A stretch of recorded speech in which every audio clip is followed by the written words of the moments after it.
What's up, my people? It's your favorite light, M Boogie in this thing. Welcome to another amazing episode of the Can't Be Broken podcast, where we are shining light on the darkness that is domestic violence and abuse.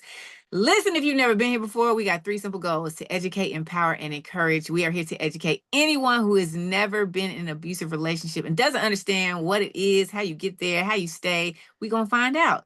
We are here to empower all of our survivors to stand up and share your story without shame, fear, guilt, or judgment, because you are strong, you are powerful, and your voice deserves to be heard. And to anyone who is currently suffering in silence, listen, you are not alone.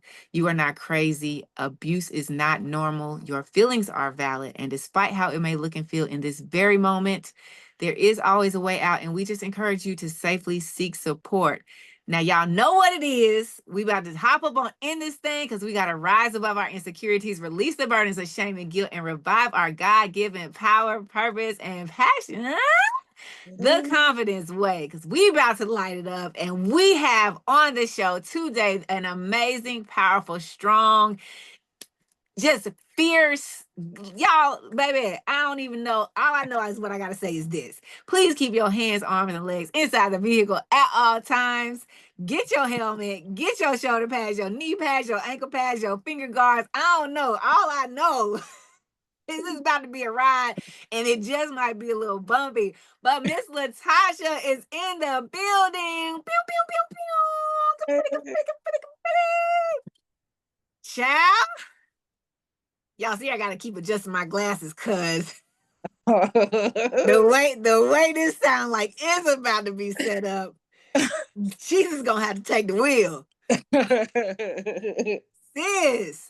Okay, so before we dive into what you've experienced as an adult, let's take it back, because a lot of times I always ask my people who are coming as guests on the show if they've ever experienced or witnessed abuse in the household growing up, because I didn't, but yeah, and still I found myself in an abusive relationship. So was that something that you saw growing up in your neighborhood or family or anything of that nature?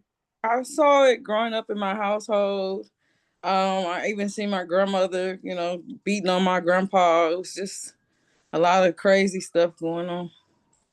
How old were you when you realized what was happening? I mean, I'm 5 years old. I can see what's going on. And the only thing that kept me was to go run to the backyard to tell the neighbor, hey, my dad's beating my mom. Let me go back and get some more information.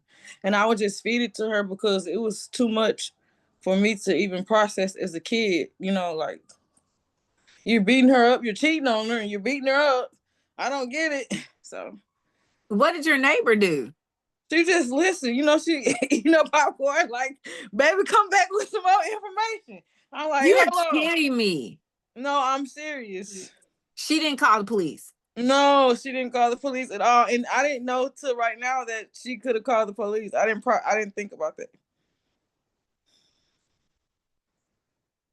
So you're telling me every time there was a situation and your dad, was he alcoholic, was he drunk, or was he just angry?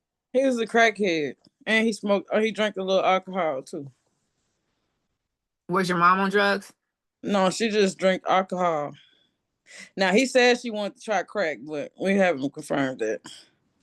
So your mom drank, but she wasn't alcoholic, she just drank.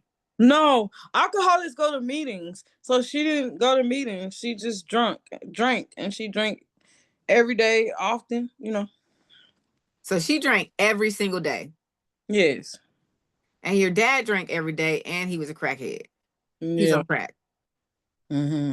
So how often, if you can remember, like, was she getting beat like every week? Was it? And that's funny you said that, because it's like every week he gets paid on Friday, then he leaves with his paycheck and goes, and comes back on Monday all dirty, and then that's what, the fight would come, or he would get on his knees repetitiously and say, I'm sorry, I'm sorry, I'm sorry. So I began to study those patterns at a young age. And she would take him back, but she came up, I respect her, because she plotted how to leave him without him knowing.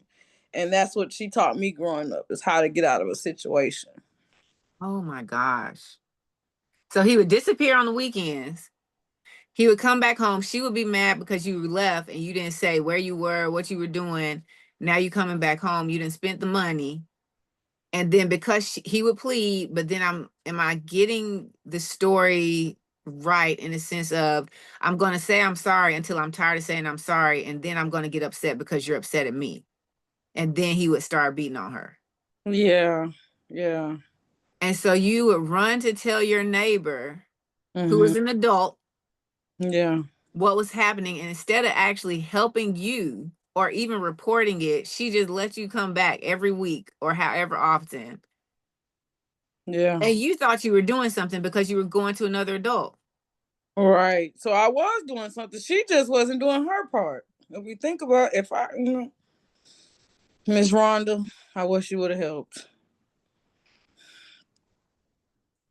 This is outrageous.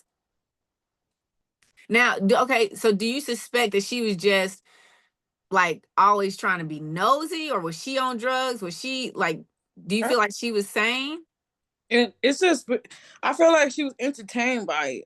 I mean, because I've always been like, I'm gonna tell the story, but I'm gonna be like animated with it because I'm going crazy. So she was just entertained, you know. That's wild. And I just want to stop right here. I just want to sit here because it's so many times that children and adults don't tell what's happening because they're afraid that, one, nobody's going to believe them. Two, if they do believe them, are they going to actually help? If they do try to help, is it going to make the situation worse? And people always ask, or people always question, why don't you tell somebody? Why don't you tell somebody? And in this situation, in your childhood growing up, you did what you were supposed to do as a child, regardless of how scary it was. You left your house as a child, went to your neighbors and told what was happening, and then the adult failed you. Yeah. Did your dad ever abuse you? Did he ever turn his anger towards you, or was it always directed towards your mom? So when they divorced, my mom left him, and like we would go over there on weekends, and he would always make me fix him water and do certain things because he had a disability. But like I had to stay with him for 9 months at one point, and like he fought me like physically over food. Like my mom had came over. She brought some brisket from the rodeo. She gave me some. She's like, get you some. And he got some. And I was like, well, my mom said it's for me. I'm just a kid, you know? And he's like, forget your mom. So I gave her the brisket. I told her. And then when we got back in the house, he called me a B and he slapped me. And then, like, we just started running around the house. And every time I ran, I was trying to unlock the door to get out, So finally, he called the police and told the police that I beat him. How old were you? Yeah, I was about 13. I was 135. He's probably like 220, 230.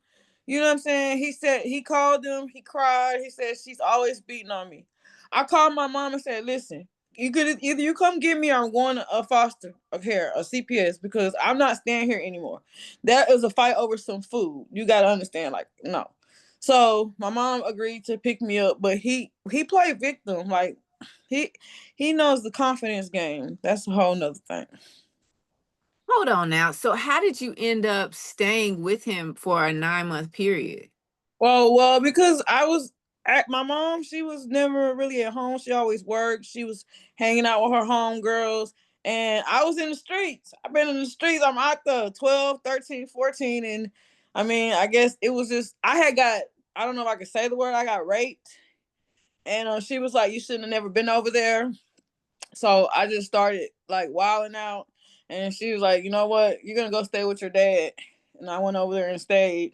But it was like once he got the check, and me was having issues, I went back over there, and the check went back over there. So You just said so much in such a short period of time. So your mom and dad got a divorce. Your mom got out of the relationship because of the abuse and because of the drugs. yes, You're living with her, but because she's working and she's hanging out, she's not really being a responsible parent as far as making sure that you're safe and taken care of. no, And because of that, you doing what only a child knows to do, which is to go be around other people, because being at home by yourself, I mean, no kid just righteously wants to be at home by themselves. And then I'm imagining feeling the attention or the love or something from wherever you're going. So you keep going back. How old were you when you got raped? Oh, 13, 14. Was this a friend or a family friend that you knew, or somebody, like, how? So I had a boyfriend and I went to go see him, but the boyfriend warned me before, if you ever come to my house, do not go to that back house. Don't go back to that back house, okay?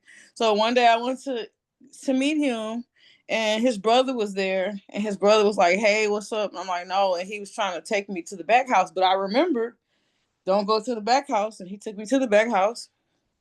He raped me and then I left and I went to school. I told somebody at school that I had got raped, and then I went home and told my mom. My mom was like, "You should have never been over there." So you went to your boyfriend's. How old was your boyfriend? It was about 15, 14, So 15. y'all are the same age. Mm-hmm. You went over to hang out with your boyfriend. Yes. Was he not home? He hadn't made it home from school yet. So you went over there to wait on him. Yes. And while you're waiting on him, his older brother, how old was his brother? Like 19. Was at the house.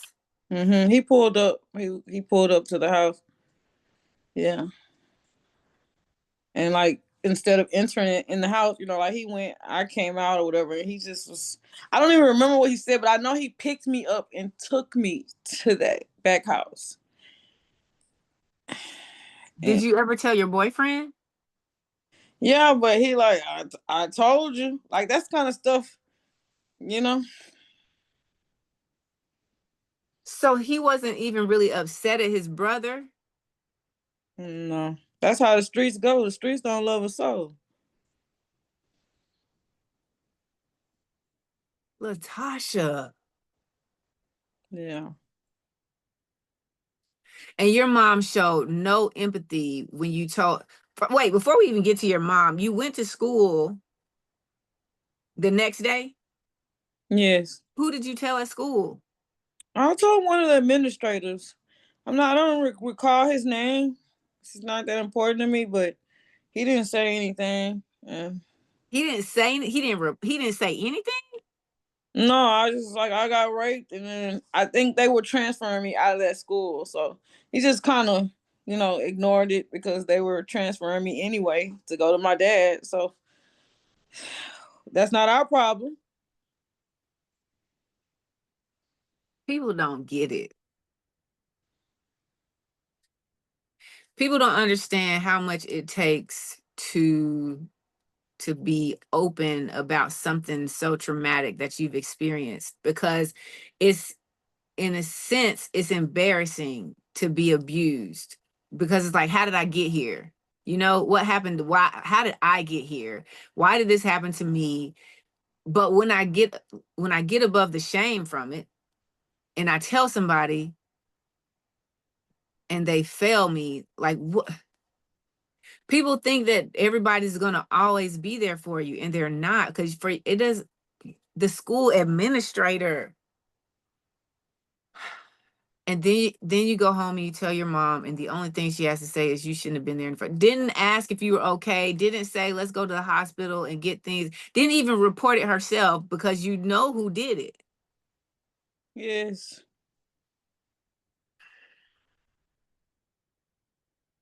When your mom and dad got divorced, did she get into any other abusive relationships, or was that the only one that you know of? I didn't really see her get abused. No, she didn't get in. She was just I don't know if I can like what words we can say, but she was just like a slut, drinking alcohol, hanging with her friends. And she actually introduced me. Bad association corrupts good character. So her friend was a slut. So what did that make me want to do? I wanted to dress like her and be like her. So So you get transferred to your dad after this incident, because I'm trying to wrap my mind around how your mom thinks it's safer for you to be with someone that she left who is abusive to her than it would be for you to stay at home. Like I'm not comprehending.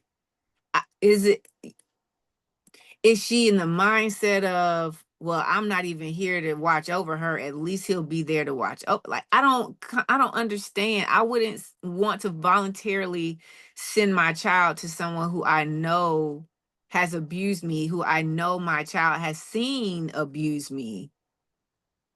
Yeah, while I was there, I tried to overdose on morphine. I took a bunch of pills, and then At your dad's? mm-hmm. Yeah, and I told my mom that I was, did that, and she was like, "I gotta work. I gotta work." So I just stayed high for days. How much older is your mom than you? She's 68, and I'm 42. So So it's not like she had you at a super young age. yeah, but maybe she just wanted to have fun. Are you her only child? No, I have an older sister. I don't know her name, and I have two younger brothers. And where were they when all of this was happening? They was at home With your mom?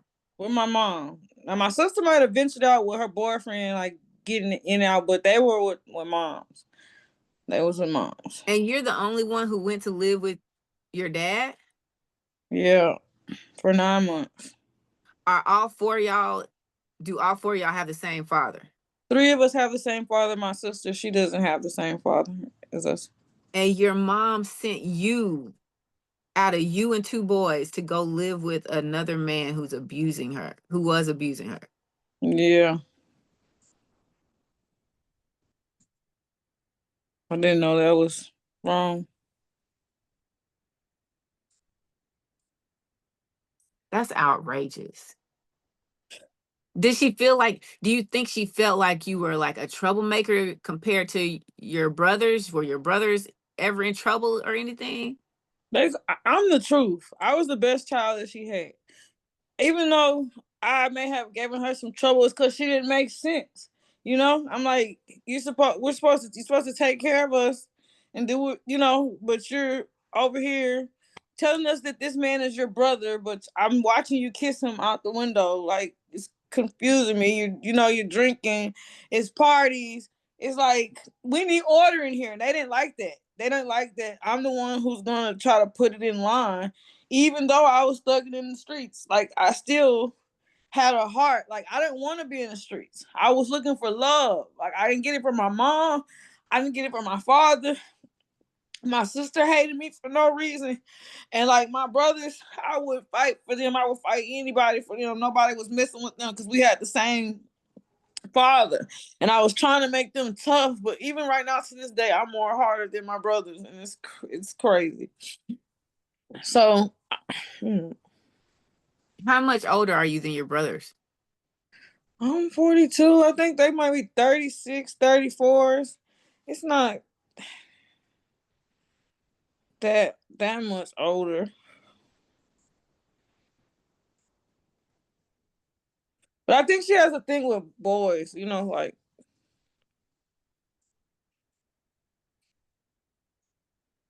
So she sends you over to your dad yeah, to stay with him, and in her brain is to get you out the streets. That's what she's thinking. maybe so. But it did. I still was in the streets. I still left on Friday and came back on Monday. Like, it Just didn't like stop. your dad did. Oh wow. Yes.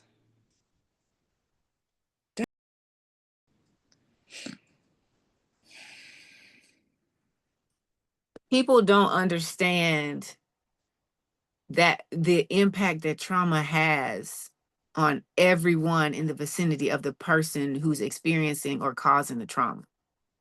Okay. So because you grew up at 5, your youngest memories are witnessing your dad's life cycle, what he does weekends, he's gone, he comes back Monday, and then he's abusing your mom. You don't have a healthy image of what a healthy relationship is supposed to be. You know that this is unhealthy and toxic and it's wrong, but you still don't know what healthy was supposed to look like. And so you grow up and, like you said, you're trying to imitate your mom, who's supposed to be the role model, and then her friends. Like, you don't have anything else to look at. And when I look at our youth today, it's like, who are they looking to imitate, to emulate, to act like? And that tells you why they are the way they are and what we go through as kids. The fact you're only 13 or 14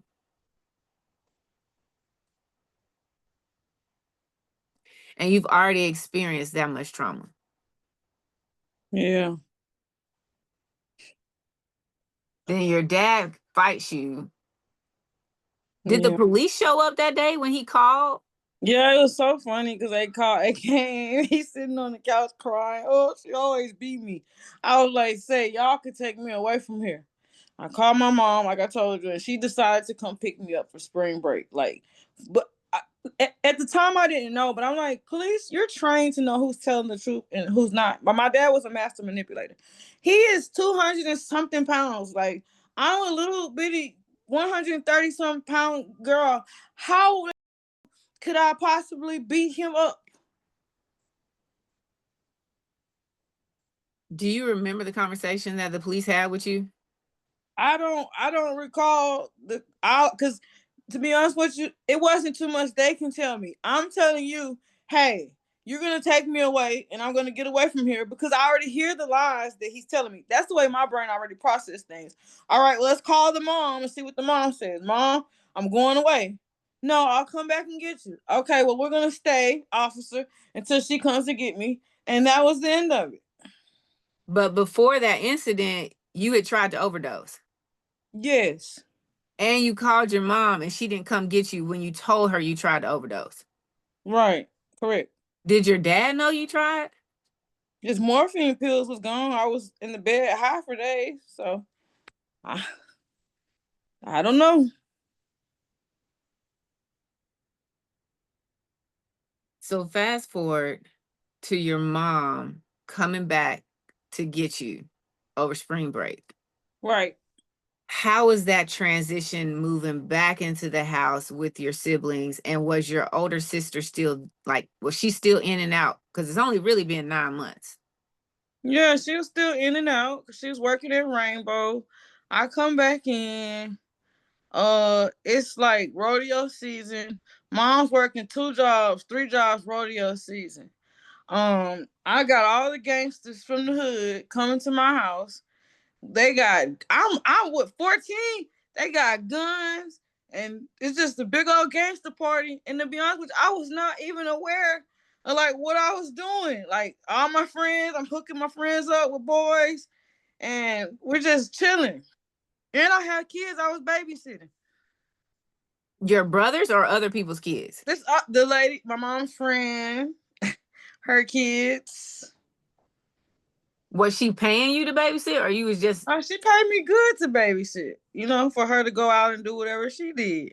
You got to see, my uncle was a pimp. It's a bunch of pimps and hoes, if you ask me. It's just the game that they played. And it'll get deeper. So you move back in, and when you move back in, you reconnect with the people who you was connected with before. Mm-hmm. And now your mom's house becomes the hangout house. Yes. For a bunch of kids. No. My grown-ups and kids. Because the men's was 19, 20, 21. And my friends were like 14, 15, 16.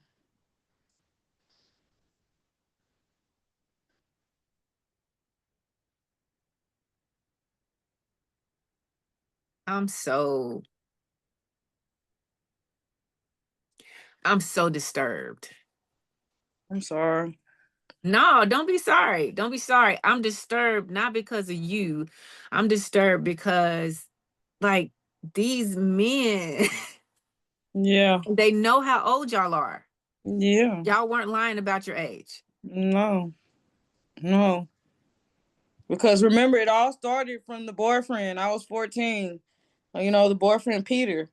The boy who raped me was his brother Quincy, and they were all in the same. Like I posted on social media, Grimes Park. It was all the same clique, all Grimes Park Crips, all of them. One of them tried to introduce me to pimping.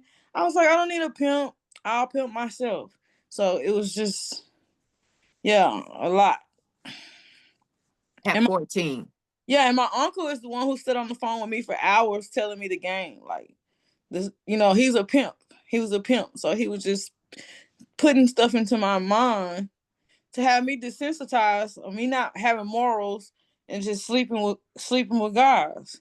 Why do you think, was he doing that because you wanted money? Like, No, I respect him because it was wrong, but he kept me from getting my heart broken for so long because he told me don't chase him, replace him. So I listened to what he said because he's a man. He knows the game, so he knows. So that was the only good thing that we could get out of it is helping me maneuver through these men out here in this world. But it's still bad. so you're 15, you got gang members coming over your mama's house while you babysitting, and you got your younger siblings there. Yeah. But nothing crazy goes on. Y'all just hanging out. I mean, he's doing activities, but everybody in their room, but nothing. Nobody got hurt. It was just probably some, under. I don't think those men should have been messing with us. No, that's statutory rape. Um, yeah, so it's a whole bunch of raping up in it.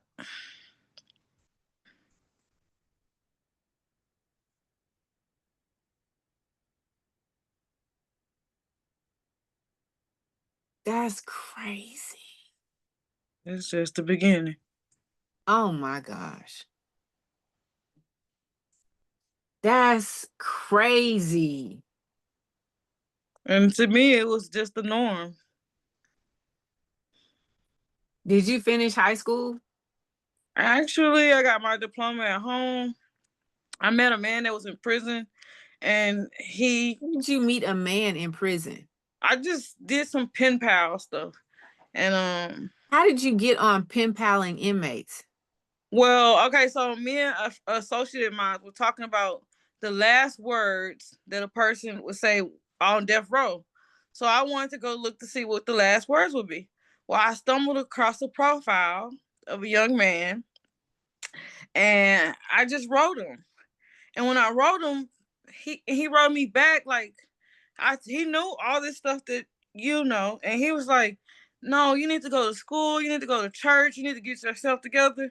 So I applied for Stratford Career Institute, and I did my schoolwork, and I got By yourself. hmm? By yourself. Oh yeah, by myself. So up until that point, did you drop out of school? Oh yeah, I dropped out of regular school because they made fun of me because I dress. I didn't dress like a woman of the night like, and I bully bullies. I don't like to see people getting bullied, so I couldn't be in the school. Just think about all this other trauma that I done dealt with. I don't have time for foolishness. And How old were you when you dropped out? like 15. So you dropped out during that whole process of you supposed to be transferred to your dad and going somewhere else. You just dropped out. I went back to when we went back to my mom. We moved from the hood to Bear Creek to the suburbs. So and I ended up pregnant. She made me have an abortion. Okay, hold up, hold up, hold up. So you had dropped out of school and you started talking to this guy. I'm guessing y'all wanted to have a relationship, like maybe be boyfriend and girlfriend, and y'all was just messing around, or what happened? It was just so I remember after I got raped, I was just promiscuous. If they say they love you, I thought they loved me. He told me he was gonna get me pregnant, and we just messed around, and I got pregnant. He told you that? Yeah, he said Was he joking around? Was he serious? He said I'm gonna get you pregnant, and I got pregnant. Yeah. Do you remember when you found out? Because you're 15. Mm-hmm. When you found out, what was going through your mind? And I did was, you tell him? when I found out I was pregnant, I was so happy because I wanted a baby that I can love and that the baby would love me back. But I told my homegirl that I was pregnant, and she went and told him, and he said I got dripped. And I was like, huh? So I told What my does that mom, mean? I don't know, drip. He just used drip. He must have been a little slow. He used to drip for everything. I'm about to drip to the stove. Just drip. Okay. He was cute. That's why I had messed with him. Okay. Okay. Okay. So she told him, and that was his only response. Nothing about get rid of it or nothing about I'm gonna be like nothing to the fact of let's figure out what we're gonna do from here. No, So then you go tell your mom. How long do you wait before you tell your mom? I can't hold water. I'm telling her right away. Okay. I'm pregnant. She already knew though. She asked me what was something up, but she didn't. You have to be specific with me. So I told her I was pregnant. For weeks, she didn't do anything about it. I started having some discharge or whatever, and I'm like, she took me to the doctor. She confirmed pregnancy, and the doctor was like, well, "What do you want to do about the baby?" She said termination. I was like, okay. So we left there. We went to Jack in the Box. She bought me whatever I wanted to eat. I ate, and then we scheduled for the termination. How do you even process? Did you even have a conversation with your mom? Like, Mom, I want to keep the baby. I didn't know. She said that's my mom. She said termination. What? I mean, because she wasn't taking me to the doctor. She wasn't helping me get the help that I needed. I told you I was, pregnant for some weeks before, 6 weeks gone, like, and nothing. And then we lived where there was no buses. So I didn't know about Medicaid and transportation if they had all those things then. So we just went ahead with the termination. And that broke me.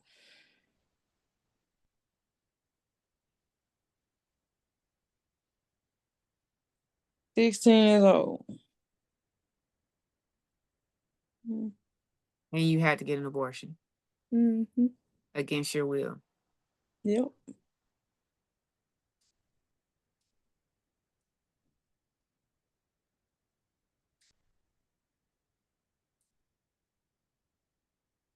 So, so after that, after you had that visit at the hospital to have the abortion, Mm-hmm. you said it broke you. What state of mind were you in once you left?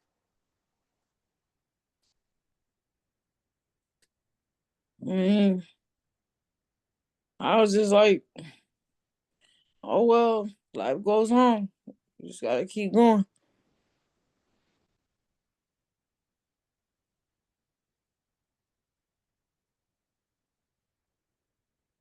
And then you reach out to the inmate. This is when the conversation you and your friend have, and y'all are curious about this. So, are you reaching out to him on social media? Are you reaching out to him like? Yeah, that's back in the days when they had letters. You write a So letter. you actually wrote a letter. Yeah, I wrote So a you letter. did some research online to find him. He was like, "Oh, this guy's on death row. Let me just reach No, out." so I was looking for the death row inmates, but I stumbled across. Dang, I wish knew the name of it. Was like Pen Pal or something. And I just scrolled across his profile. I read what he said. He sounded very intellectual. I wrote him a letter. A few weeks later, he wrote me back. And from that point on, he was encouraging me to not everything that I was doing that I had learned. He was like, no, go to school, uh, go to church, work. And he dealt with me for some time. Like we wrote back and forth. But when he seen from a distance that it was nothing being changed, it was no better. He said, well, why don't you come move to Kentucky with me? Well, no, So with my you're mom. writing somebody in Kentucky, Yeah, but he was in prison. right? I went to move with his mother. Yeah, he paid. No. Wait a No, second. Wait a second. that's no. So it was some time. Once I got a certain age, we wrote for some time. So you're 60, you're 16, and you come across this public platform that allows citizens to write inmates. Yes. So you just start writing this guy, and he tells you need to go back to school. So you sign up for online courses or something so that you can get your high school diploma Right. independently. Mm-hmm. You get a job, but you still in the streets. Still thugging. You still got folks coming over, grown men coming over to your mom's house because she at work all the time. Yeah, but it wasn't when we moved to the suburbs. It wasn't a big old party. It was more, they come visit me. But in the suburbs, we had the white boys coming over, and we were getting drunk, and she was teaching us how to drink. Your Um, mom yeah, at 16. yes, 16 going into 17. Yes. Oh,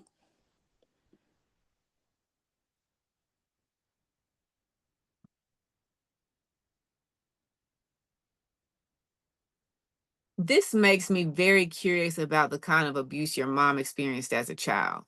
yeah. Because this isn't normal parental behavior, Mm-hmm. especially since she wasn't a teenager when she had you. She Right. was in her 20s, even though in your 20s is still, as you get older, 20s is still young to have a baby. But you weren't born when she was 13, 14, 15. Like she's got, She won't share. I want to know. I want to know what she went through. and she won't tell you. No. So she's teaching you and your friends, your girlfriends, how to drink at 16, Well, it was 17. white boys. I didn't really So hang with. you weren't even hanging with any girls anymore. No, I don't hang with girls. Mm-mm. These would be just my homeboys. This is not no choo choo, none of that. Like I'm just rocking with the boys. And how old were they? 16, 17. You might have an 18-year-old stumble up in there or whatever. But And your house is still the party house. it's still the party house today, and I ain't even there. That's wild. Okay, so you got the pen pal. He's like, you need to stop doing this, but you're still doing it because I mean, the only other adult that you have in this example is your mom, and she's condoning the behavior. Right, right. And I had this young lady who would come pick me up. She would drive all in the grass, pick me up, and we were just wild. And she introduced me to, you know, Coke. She just, introduced me to the nightlife.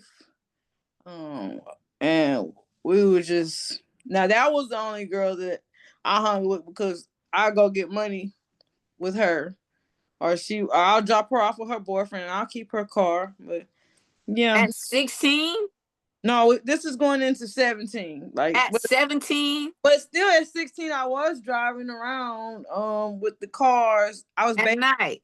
babysitting, going to visit the gangsters with the with the drugs and the guns, babysitting somebody else's kid, sitting in the back seat. Yeah, So you're going to visit gang members and you're babysitting and you have somebody else's child in the backseat. two of them. 16. And so when you're out at night, are you out making money? I don't make money. I'm passenger princess. They make money. The men make the money. They buy you the food. They give you the drugs. They pay for the hotel room. I just had the transportation. So that's what made it, easier for them. So you weren't sleeping with anybody for money. You just drove people around. Well, the guy who raped me, that's the guy I ended up riding around with, with the Are kid. you serious, Quincy? I'm so serious. His brother cheated on me, so I just got back. I just started messing with him. Yeah, and I just realized like 2 years ago, like you raped me. He tried to be my friend on Facebook, and I was like, you raped me, and now you're sending me a friend request trying to be my friend. I don't want to be your friend because I was a child.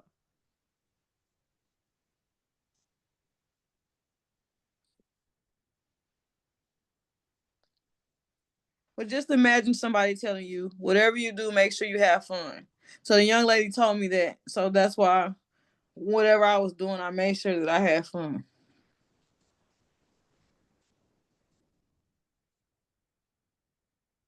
So you're 17 now, Yeah.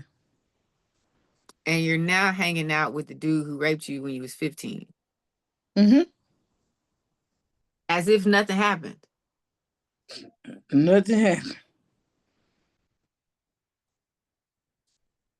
You've gotten your diploma from high school. Mm-hmm. So now you're just working. You're not trying to get in college or anything. You just like, I'm just going to work, get a day job. I'm going to get this money, babysitting these kids, and then I'm just going to live my life and let people give me food because I got transportation.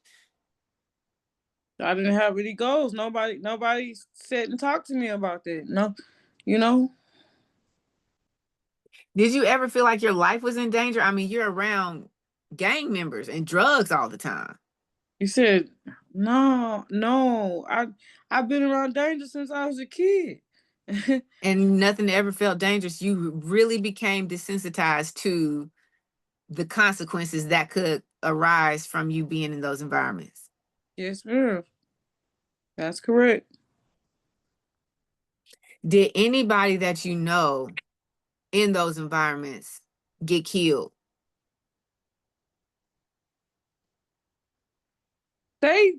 It's a few of them got killed, but it's throughout history. Throughout the. Not while you were there. Not while I was there, I didn't have to experience that. Did anybody go to jail while you were in the mix? Yeah, they caught dope case, drug cases here and there. But they would get in and come back out, or were they in and they stayed in? They would get in and come back out. That's how I would get a new boyfriend, because he came back out. And I'm like, oh, okay, what's up with you? And it was just a revolving door. Wow. In this vicinity. At 17. Yeah. But don't forget, we got the other person coaching us, The pen pal. Yeah, the pen pal. How long were y'all writing? We wrote until I moved there when I was 20. And I turned 21 there, so about 4 years. So you're 16 and you write this guy, and y'all are just writing and writing and writing, and he really is trying to encourage you to get out of that lifestyle. Do you know how old he was? I don't know. Dalton. I don't know. I'm 42. He probably was like 18, 19. And he's trying to encourage you to get out of the lifestyle. Yeah. And you keep writing him for 4 years. Mm-hmm. So when you're 20, he's 24. Mm-hmm. But at some point while he was still locked up, he was like, why don't you just move to Kentucky from Houston, move to Kentucky? Yeah. And you was like, well, I ain't got nothing else to do, so I'm gone. I don't got no love here, so I'm gone. What did your mom say? Now, I'm glad you said that, because nobody in the world could have told me to stay except for my mom, and she did not say stay. I had to sell her my TV so I can get some money for snacks, because he paid for the ticket, and I just wanted to make sure I had some money, while I was on the road. You sold your mom your TV. Yeah. When you was like, Mom, I'm about to go to Kentucky. She didn't ask any questions. She didn't ask why you were leaving, who you were going to live with, nothing. No. I mean, maybe she knew. I had got his name tattooed on my neck. Maybe. Because I don't want to put words in your mouth. Why did you do that? Because he came. He was like a father to me. He showed me love. He taught me stuff, and maybe I wanted attention. I just really cut for him, because if it wasn't for him, right now to this day, like, I wouldn't know how to be loyal, to be a lady, sit down, and the things that I know that I need to do. And he's only 4 years older than you. Mm-hmm. So you really felt like his advice was coming from a pure, safe space. Like, not that he was trying to manipulate you, not that he was trying to take advantage of you because you were young, but you truly believed that he was just being authentic and caring about some stranger. Yeah, I believe that. I believed it until I got to Kentucky. So why don't you move in with my mom? Okay, I'll do that. I'm going to send you money for a bus ticket. You sell your mom. I'm going to live with someone in Kentucky. But can I sell you my TV so I can have money to get something to eat on the ride? Yeah. And no questions asked, she buys your TV Buys the TV. and says, bye. Yeah. I think she took me to the Greyhound station. Yeah, she did.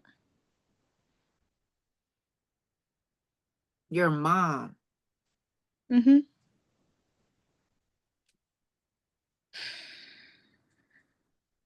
All right, so you're 20, you get on the Greyhound bus. How long is the ride? 18 hours. It was a ride. I don't recall if it was a day but it was. You're on the bus, Mm-hmm. driving to somewhere you've never been before, Right. to meet someone you've never met before Correct. for 18 hours. Mm-hmm. You get there. Is he still in jail when you get there? Yeah, he was in jail. He's still in jail, but somehow he's convinced his mom to let you live with her. Yes. And she was okay with this stranger who she's never met or spoken to getting off a bus and coming to live with her. Yeah, she smoked crack.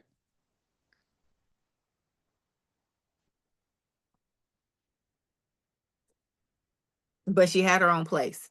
Yeah. And she has a job to support her habit. Yes.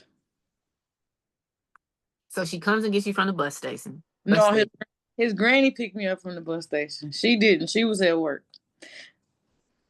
Did his mom and grandma live together? No. So Granny just did everything he said. He was a major drug dealer in Kentucky. The police know who he is. Did you know this before you moved up there? I knew he was a major drug dealer, but I didn't know it until the judge told me he was the smartest drug dealer he ever met. He just talked too much. So I didn't even know.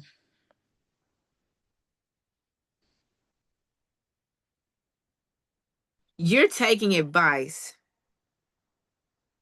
from a drug dealer who's in prison, who's telling you, get out of this situation. Don't put yourself in this situation anymore.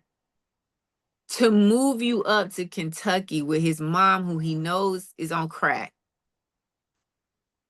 which is really only relocating you from one jacked up environment into a new jacked up environment. But because you've been through so much trauma, you've never had anyone who can talk any kind of sense into you because nobody's even tried. You don't see the red flags all over the place. No. And then you're young and you're naive and you have one person who sounds like he's talking sense and sounds like he has your best interest at heart. Mm-hmm. So his granny comes and picks you up. Is she on drugs? No, she sells drugs. His granny? I'm done. Look, Latasha. Oh man. But you didn't know this at the time. No, because when she give me a paper towel with something talking about give it to her because it's Tylenol, I'm giving it to her. But when I start selling drugs, I know like, oh, Granny was giving you Tylenol, Granny was giving you work. Talking about to his mom. No. Just anybody. No, the Granny was. I don't know who served the mom, who gave the mom the drugs, but the mom had a friend, and the granny was giving the friend's drug, selling the friend's drugs. But when I needed a car, I would give her drugs for the car. So when you get up there and his granny picks you up, she takes you to her house or takes you to his mom's house? Take me to his mom's house. You get there. So what is your next move? Is your next move like, okay, now I need to go find a job? Like where are you in your mindset space at this point? The first night I went out to the club and I was just mingling, talking to different dudes. How Even did you get there? his sister. Does she live with the mom? No, she lived by So herself. So he's told his whole family about you. Yeah, it's not funny, but yeah. I got this girl coming up from Houston. Mm-hmm. Y'all look out for her while I'm in jail. Mm-hmm. So his granny comes and picks you up from the Greyhound while his mom is at work. Even though she be taking crack, she still got a whole job. Yeah. Yeah. Yeah. And then you hang out, and his sister's like, hey, let me just go ahead and show you a good time. Mm-hmm. So she comes and picks you up from the house that night. Mm-hmm. Someone you've never met before in your life. Right. And you like, cool, let's ride. Mm-hmm.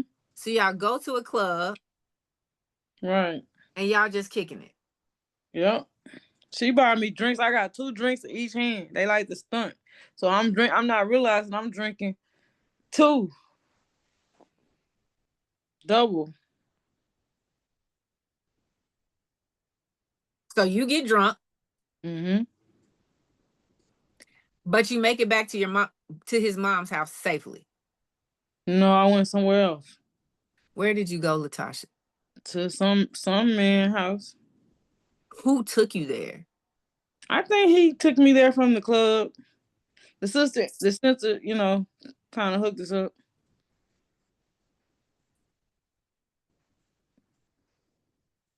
So you get to the club with the sister who you've never met before. She's Yeah. buying you drinks, you get drunk. Mm-hmm. Then you meet somebody at a club in a totally different state Mm-hmm. from where you grew up. Right. And that night, you're drunk and he takes you back to his place. Right.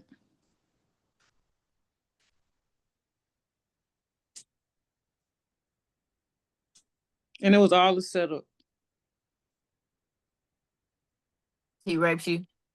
No, he didn't rape me. It was willingly, but I'm just saying, like, she knew that man, and she knew that I was dating her brother. So like, why would she? You would think I would have enough sense not to mess It with. wasn't willingly if you drunk.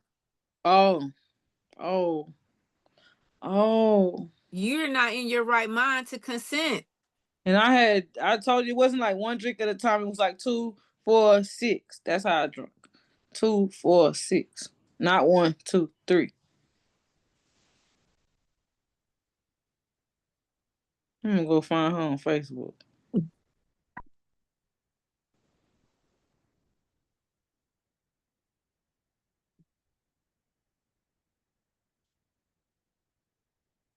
That's out. Oh my gosh, like everybody in your life is failing you. So you end up at this man's house drunk out of your mind. Mm-hmm. Did you? Because I mean, you drank before when you were in Houston because your mom taught, quote unquote, taught you how to drink. Yeah, but that wasn't just something that I really did because I had caught alcohol poison. I don't like alcohol. Even to this day, like I don't like alcohol. So you had alcohol poison at 17? Yeah. Did you go to the hospital for that? I went to the doctor. Your mom took you? Yeah, she took me. I was up the street. So they pump your stomach. Do they do all that? No, I think by the time I went, it was just something that already had passed. But that So I you don't hmm? you don't drink for real. After that incident, you kind of was like, let me just put this down because this ain't serving me no good. Yeah, I don't like Very, very randomly would you drink. right, but Then you move to Kentucky, and the first night you out there, you throwing back multiples at a time. right, cause they hyping me up. All you gotta do is hype me up. And then you go to some stranger's house, and he takes advantage of you. Mm-hmm. You wake up the next day. Mm-hmm. What happens? Get just go back to his mama house. How do you get there? I think the dude he sent me over there. So he drives you to his mom's house? Yeah, at the top of the trailer park.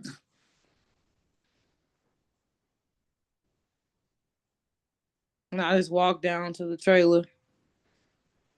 So now you're back at his mom's house. His mom is at work again? Now this was early because she went the second shift. So you know, he Okay. early morning. Hey, ma, how you doing?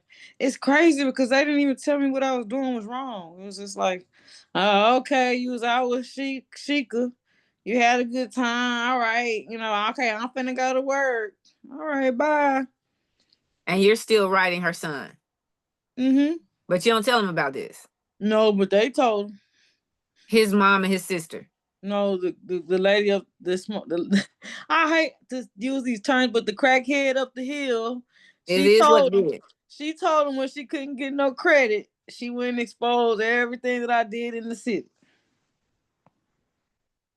So that wasn't the only time that you were with anybody else. Man, I was in that city cutting up, and I'm not even proud of it, like, because I had this thing, like, instead of messing with one man to fall in love with him, I would mess with multiple men so I wouldn't catch feelings. Now, my heart was with him, but I was just doing what I did. Because what your uncle told you. That, hey, look, I didn't even have to tell you, you connected it. You're very smart. Yeah. So how long are you in Kentucky before Quincy? No. Who's Dalton? How long are you in Kentucky before Dalton gets out of jail? Baby, Dalton never even came home from jail. Yeah. I wasn't sure because you said he was really good at being a drug dealer. So I imagine once he did get got, they had to have him for a long time. So you living with this man's family. Mm-hmm. And you never meet him? Do you go to the jail like to see him? Like what? Yeah, I would go to the jail. First, we started off with just telephone calls, and then we would go and he would be behind the glass, and then we finally got a chance to, sit with each other and eat snacks and things like that. So it was over a period of time. But the whole time he knew you was out there in them streets. No, he didn't know. He didn't know. He didn't find out until somebody told him, and he was like sad. But I mean, I'm a female. I'm a young girl. Yes. And is he in jail for life? No, actually, he's deceased now, and I know who put the hit. While he was in jail or after he? So he came in a halfway thing. He was in a halfway house, and last time I talked to him, he was in the dark, but I seen darkness in him. And then I just didn't talk to him anymore. And I called his mom, his granny, and she was like, Dalton is no longer here. I said, who, his son? She's like, no. Who? His dad? No, Dalton. Dalton was killed. It's real deep.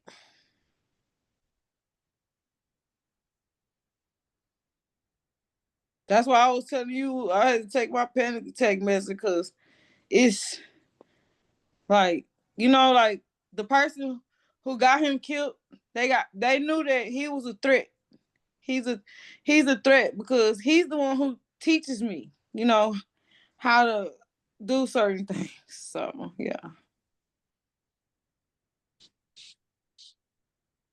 So he was killed while he was in the halfway house, trying to transition back into society. Mm-hmm. And I imagine that devastated you. It messed me up. Then it messed me up even more knowing who did the hit. Because he was one of the only people who seemed to care to a certain extent. Yeah. Even with my kids, I have kids, and when we would have conversations, he would say, okay, take them to Wendy's. Let's talk about the week, buy them ice cream. He was teaching me how to be, the best version of myself, regardless to if he encouraged me to bring drugs to the jail or any, whatever. Like, you were taking drugs to the jail? Well, I took it, but I got scared and I threw it out the window because I didn't want to. Because Mama had caught a case. Trying to do the same thing? No, so I called a case. Well, I had gave somebody some drugs for a car. Okay, the police came and knocked on the door. And I'm like, who is it? They like, police. I'm like, oh. I open the door. They like, we're coming about this stolen car. I said, that car not stolen. I gave him drugs for that car. You know? They was like, wait a minute. I was like, well, come on in. They said, is there any more drugs in here? I said, yeah, hold on. Here you go. They said, what's this? Crack? What you do with it? I sell it. This is a true story. Like, I just didn't know. Well, they called me the truth because I'm gonna tell the truth on myself or whatever. And so the mom ended up catching the case. So But you admitted to the police that you sold crack and they ain't put you in jail? well, they wanted me to snitch. When they found out that Dalton was my boyfriend, they was like, we want to know what the kilos and the pounds are. I was like, I can get you an ounce, but I don't know no kilos and no pounds are. And so because you couldn't give them more information about him, they take his mom to jail. No. So what happened was, so I was like, I want to turn state. I want to snitch to get myself out of trouble. But I went to the jailhouse. They said, where are the kilos and the pounds? I said, I'm gonna come back with the kilos and the pound. Okay. So they gave me a possession of marijuana charge and I left. Well, I contacted the family's attorney, and the family attorney was like, don't talk to nobody. So I didn't talk to anybody. Now they kept coming, knocking on the door, harassing us, knocking. We would hide. But eventually they put an indictment in the paper for his mom for drug paraphernalia and, controlled substance. And so that's when she called me and told me, and I was transporting drugs and I threw it out of the window. Okay. And then it just, So you were literally about to try to get drugs into jail for Dalton, and she called you and said, "Hey, this is what's happening right now." And you was like, "Oh no, they really looking at me. I got to get rid of this." yeah, even if they wouldn't, I'm not going to take any chances. I mean, I was already taking a chance. Yeah, You was already taking so many chances. for real. Yeah. I had to leave that city once his mom caught that case because they could. How long was she in jail for? I don't, it wasn't, she didn't get in jail. She just went, did the indictment. You get a surety bond or something. They put her on probation or whatever. So she didn't go do no jail time for the drugs. And she's no longer here anyway. So. Is his granny still alive? Yeah, I just talked to Granny a couple of days ago, and I want to tell Granny about what I just told you about. What I'm gonna have to find I have to find a strategic way to let Granny know. But I'm pretty sure she already knows if she watches my page.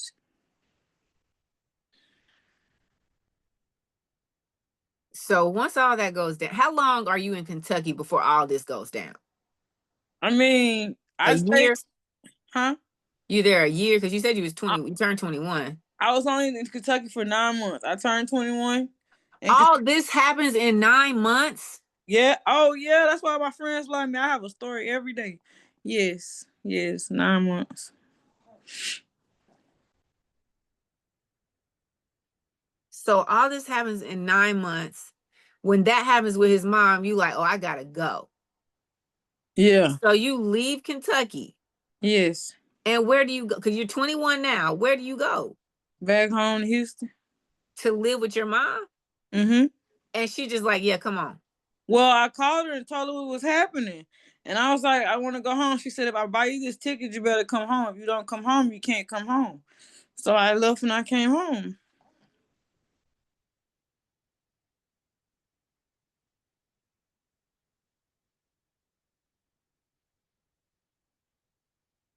So you go back home. Nothing at home has changed. No. Everything is still the same toxic environment.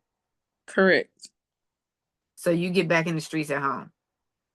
Soon as I touched down, I'm outside. And it's not cool, but that's what was going on. You link back up with everybody that you had left. Oh, she even put me in the car. So I had a car. I was gone.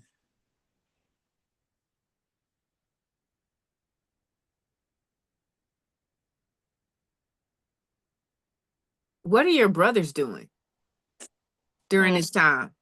Drawing, are hanging out with their friends. But they stay out of the street light. Yeah, they can't. They wouldn't survive. They didn't get caught up.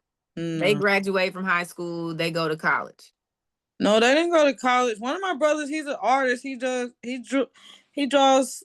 He did Trailer Truth comic book. He does artist. I mean, art for celebrities. Well, we'll give it to him and just different little things that he does.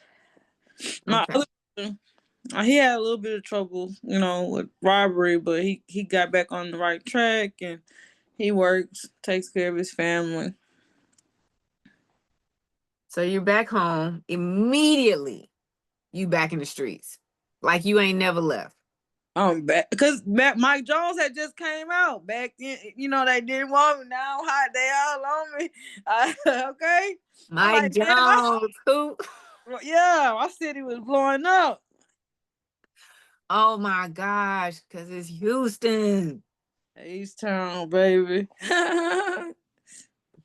Crazy. So you back in the streets, running the streets, making money. Because it's the only thing you know how, because you just want some quick money? Or it's I just the only thing you know what to do? I wasn't always. I wasn't always.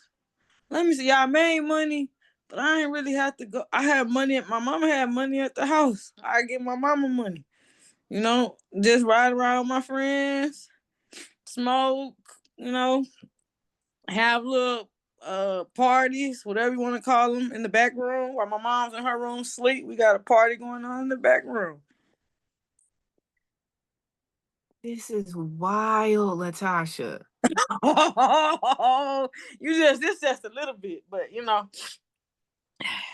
might have to do a part two. Yeah, because just a little bit. Dude, you're only 21 at this time. Wow. Yeah. Where do things shift? Like you back in the streets.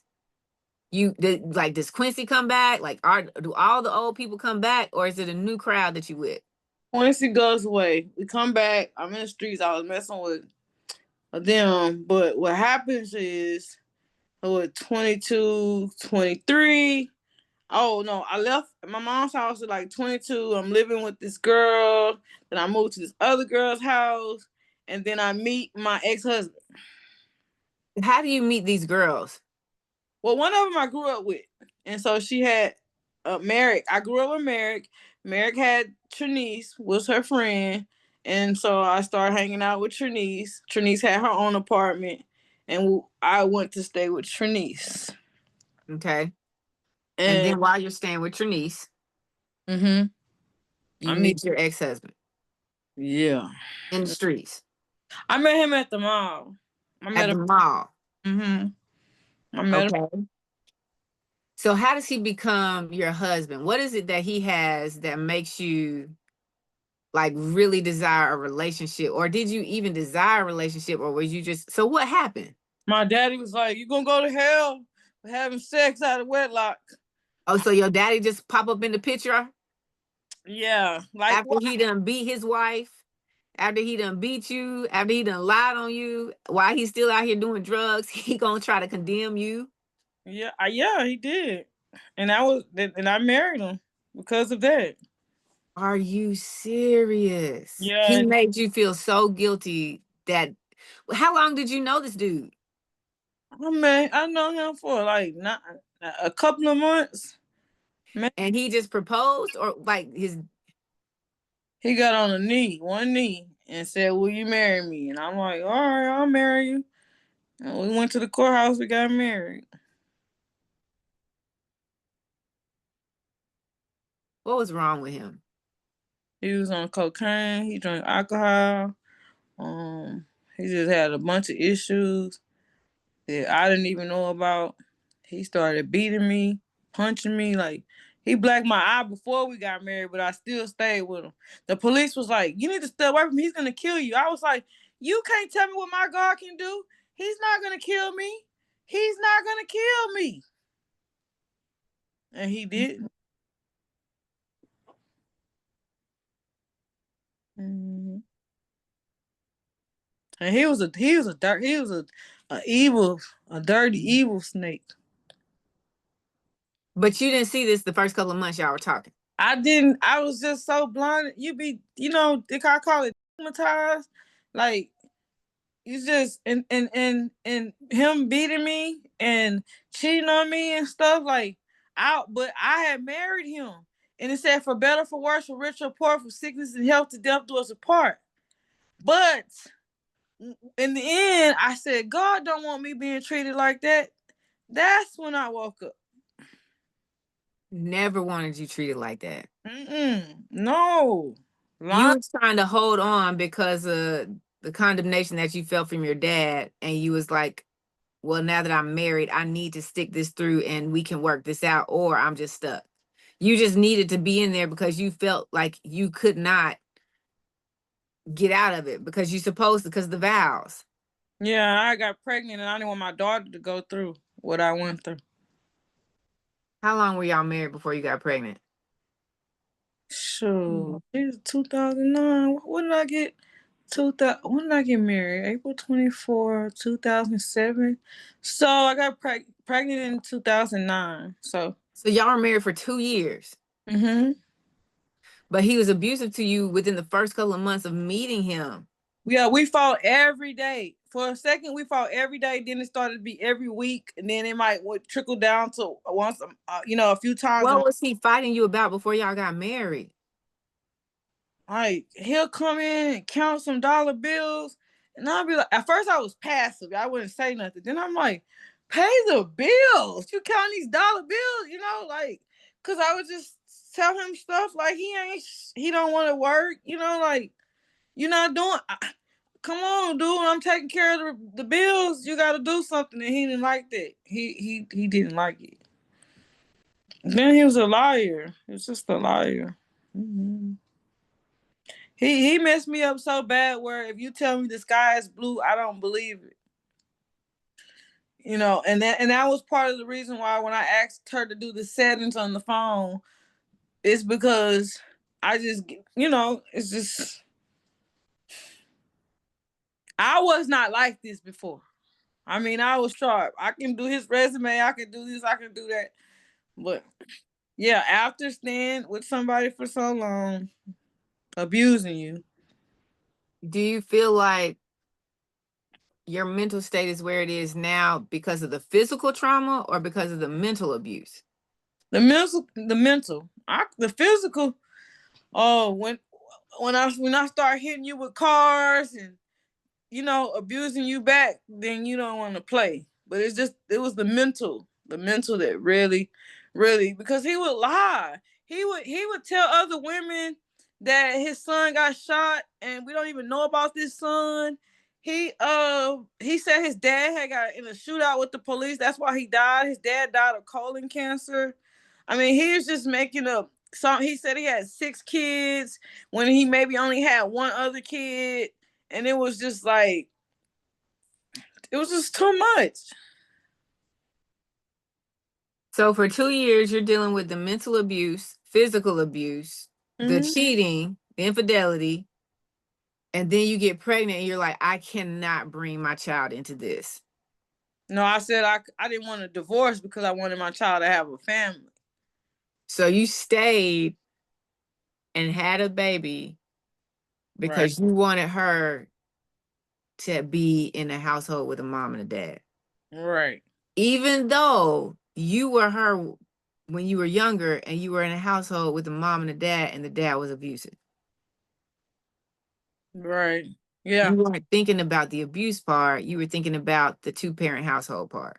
Yeah, but that our people perish because of lack of knowledge. When I took classes in college, I learned about the role model. So then when I learned that he wasn't a positive role model for the children, that's when I started planning things in my mind, maneuvering around like this not gonna work. So how long after your daughter was born did you leave before you left? When she turned 5, she said, "That's it. Pack up the bags, get the bikes, let's go." You stayed with him for 7 years? I stayed with him for 7 years. Maybe even a little bit longer. Because after we left, we came back. We went You back. and your daughter. Me and my daughter. No, I had a son too. So y'all had 2 kids together. Yeah, we had 2 kids together. How old was your daughter when you had your son? Shoot, I got pregnant like 9 months after. Yeah, I just wanted babies. I didn't care about the dads. Because you wanted somebody that you felt would love you no matter what. Right, And you thought the only place you could get it would be from your own child. right. So y'all had 2 kids, and for the next 5, 6 years, you're raising 2 kids and being abused. Yeah, and I end up in a wheelchair in that process. Why? How? I fell in a hole. I have a spinal problem right now, so I'm not sure, but I fell in a hole. How did you fall in a hole? I was just walking at HCC and I just fell. And then when I got home, there was a hole, like it was grass and there's just like a little hole. And I fell in it. And then I was in excruciating pain for a period of time. Like, I would crawl on the ground. He walked past me. I would crawl up the stairs. And I mean, cook for the kids, everything in this state. They had to give me baths. They had to bathe me. These little young kids. Are you kidding me? No, I'm so serious. Your babies are trying to give you a bath because you're in so much pain. You went to the hospital, obviously, because you got a wheelchair. What did they say? Well, they couldn't do anything for me. I didn't have any insurance. I mean, I didn't have a Medicaid or nothing. I just All this time you didn't have insurance because you don't have a job I don't and have a you didn't job. know anything about getting on assistance or anything like that. Mm-mm. So you go to the hospital and do they even try to treat you? Or like, do they even see you to diagnose anything? Or they're just like, we ain't even going to bother because you don't have any insurance. They didn't bother. I didn't find out till years later about my condition. So now you're at home. Your husband is not helping take care of the home or you or the kids. And these babies are seeing you in pain and they're trying to give you a bath. Mm-hmm. And you're still trying to be mom Yeah. To me and this girl, like 4 other kids that I let live with me at the time. because she was paying you. She was paying me, but she paid me to stay there. But I just took care. I love kids, and she was on drugs, so I was just trying to help.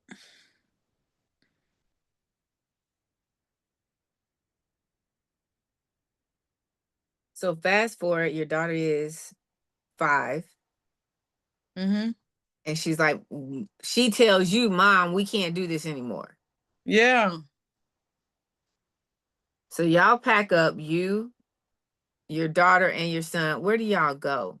Oh my gosh. You asked the question. I tried to go to my mom's house. She wouldn't let me go. So I went to this man's house who molested me to see if we could stay Wait, there. wait, wait, wait, wait, wait, wait. Where did, okay, first of all, I had a feeling your mom was not going to let you move back in with her. Mm-hmm. Where did you meet this guy? Well, when I was younger, remember Tawana, the girl who picked me up? That was her father. And he molested you when you were 17? Yeah. And they thought it was a joke. I told them, they like, daddy, that's what daddy do. So you're 17. You tell somebody that he's molested you. And nobody does anything again. Mm-mm. They think you're lying. No, they knew that I wasn't lying because he's done it before. They thought it was funny. This was a sick family. Somebody who says incest is the best. This was a sick family. So why do you call him? But where else could I didn't have anywhere else to go. I didn't know about shelters at the time. I was just like, well, can we come stay over there? But in the back of my mind, I didn't want to, because I was like, he's gonna do the same thing that he did to me, to my daughter.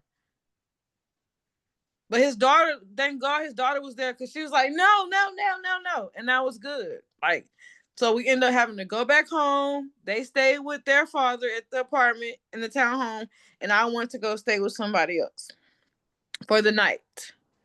Now I stayed there for a while, but So like, wait. So your daughter's like, Mom, we gotta pack up and go. So y'all pack up and y'all leave and y'all go to the guy who had molested you when you were 17. mm-hmm. And the same day y'all get there, he tries to touch your daughter. No, he didn't try to. We didn't even get a chance to get into the house, because the lady was like, the daughter was like, no, no, no, no. So I'm not that type of person. I just like, look, I'm really just, going through it, just trying to get away from this crazy man.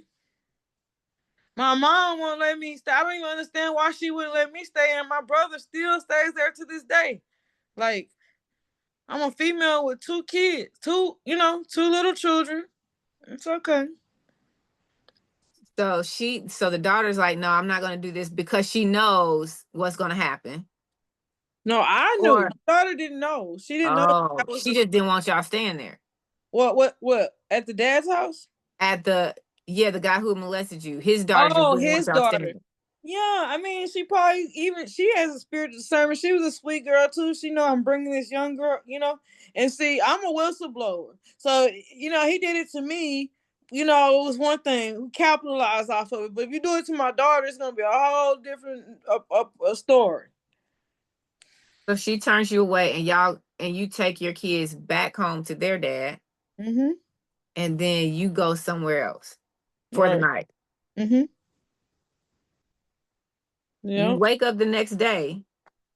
What's the plan? The plan was, I just went back home. I was a stay-at-home mom, right? Got this bad bag, but don't worry, because God always has a plan. So he stopped paying the rent, and he didn't pay the bills, and it said final bill for the water or something.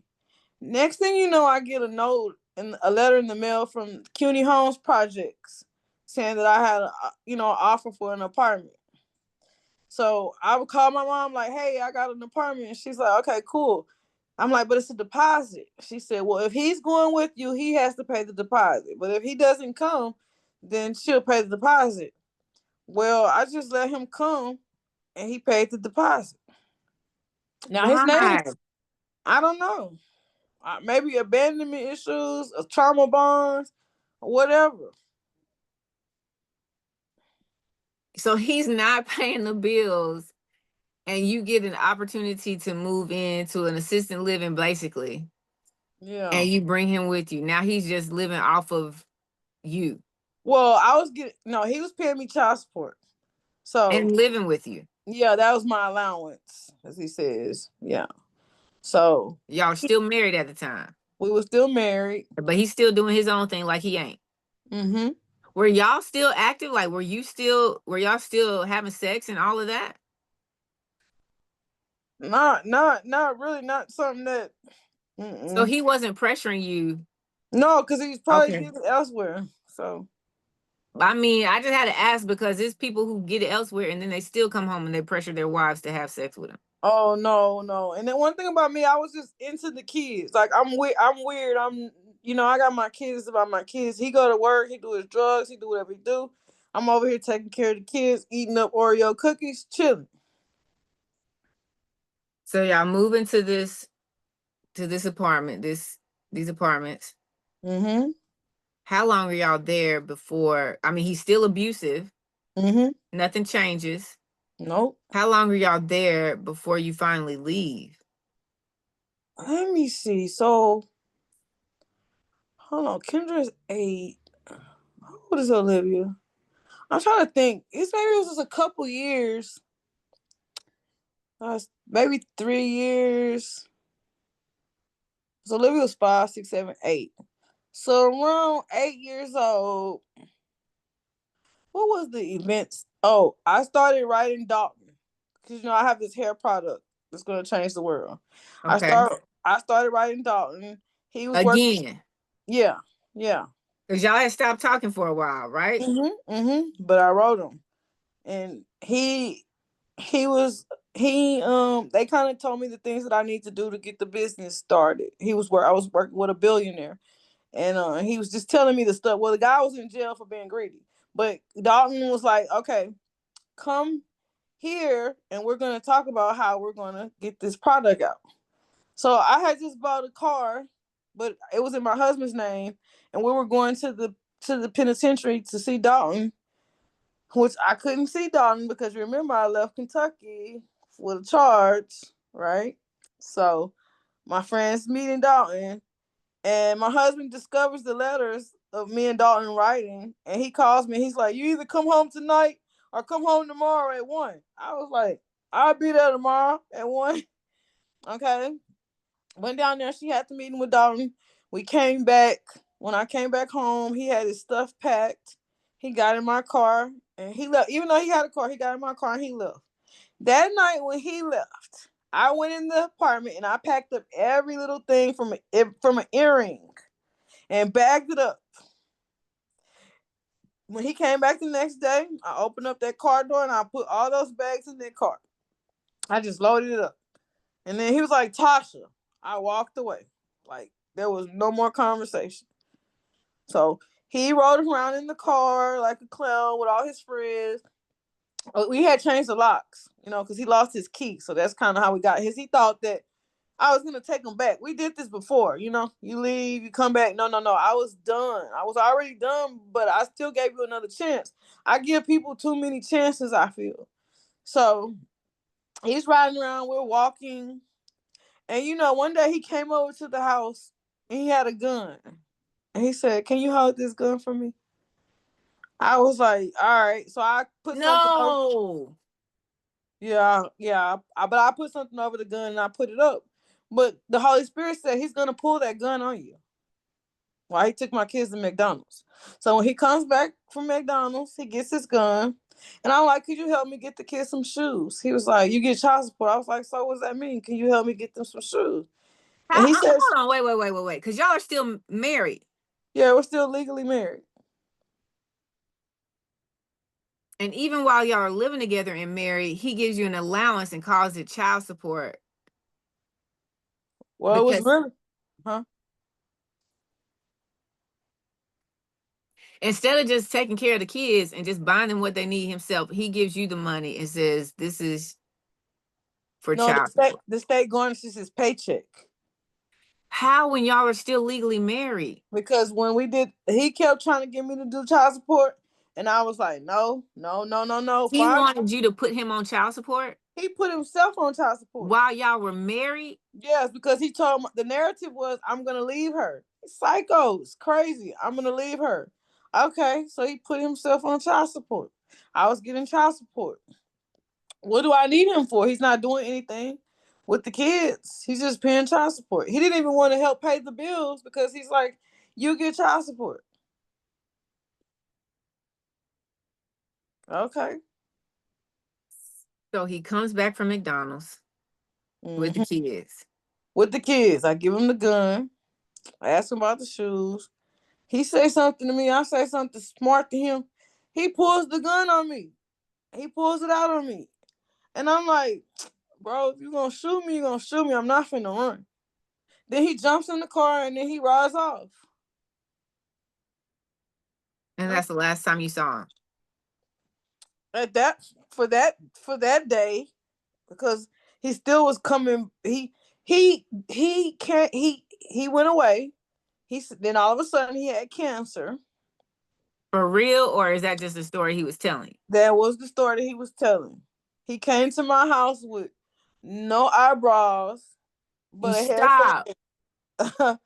Yes, he cut his He eyebrows shaved his off. eyebrows off Yes.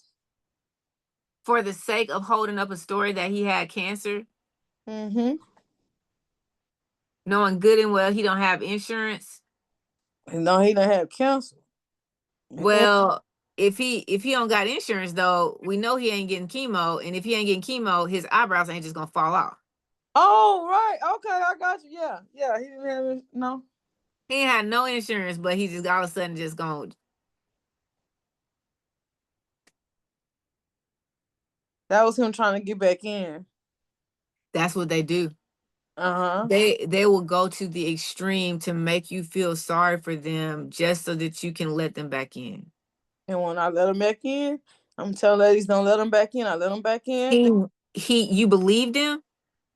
I didn't believe him because he didn't have no proof, but I was just like, all right, this, see, I be thinking in the back of my mind, let me see what he own. Let me see if he's going to come here and pay attention to his children, if he wants his family, because I wanted a family, you know? Well, when he came, he was looking for, you know what? And I wouldn't give it to him. Do you know that he drugged me outside and beat me? Because you didn't have sex with him. Yeah. And then he took the PlayStation, the Xbox, or whatever it was, and threw it in the middle of the street. That was just for my kids to play with. Yeah, he beat me. And I was like, because he was pretending like he was sick, like, but when I didn't give him any, he just came into Superman and started whooping on my butt.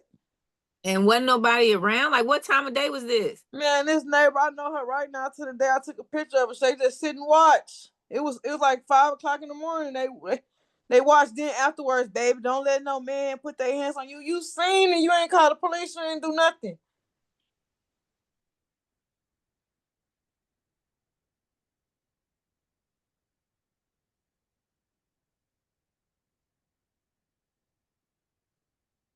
So what happens after that?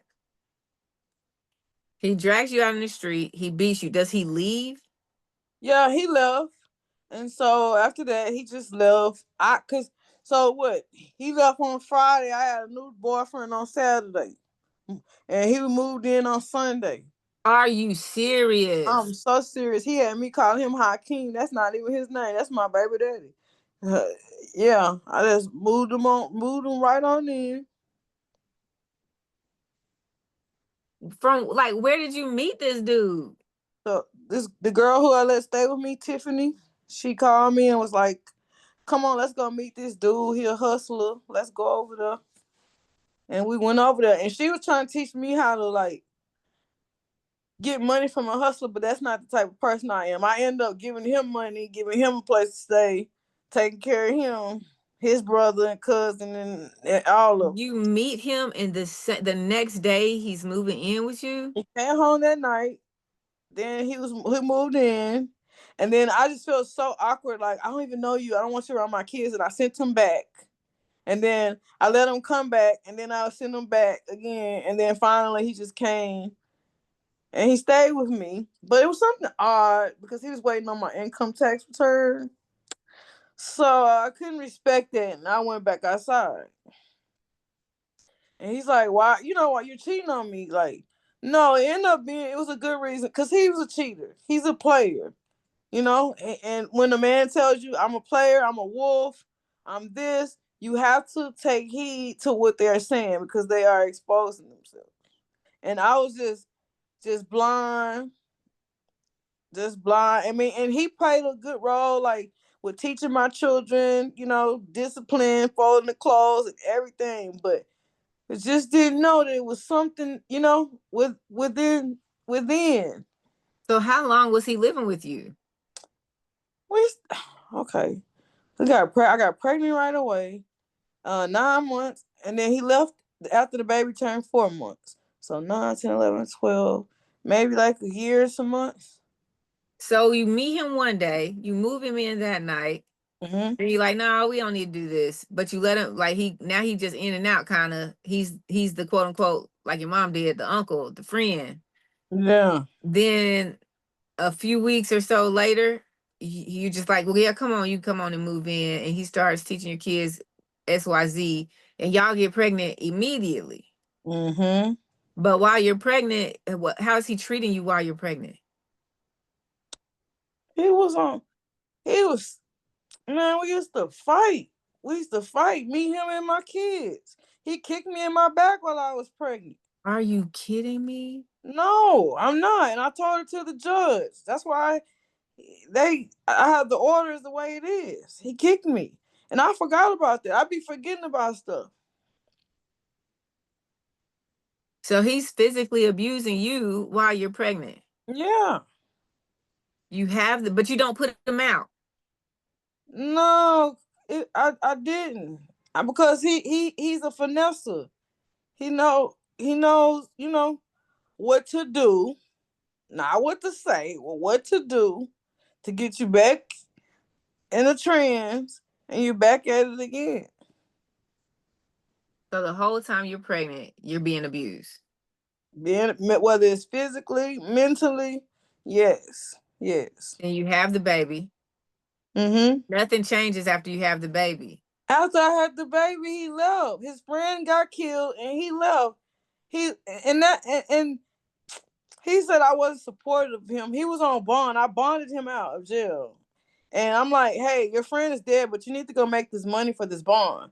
But I kept paying the bond until I couldn't pay it no more. He knew what he was doing. He came in to use me because he seen that I was a nice, sweet person.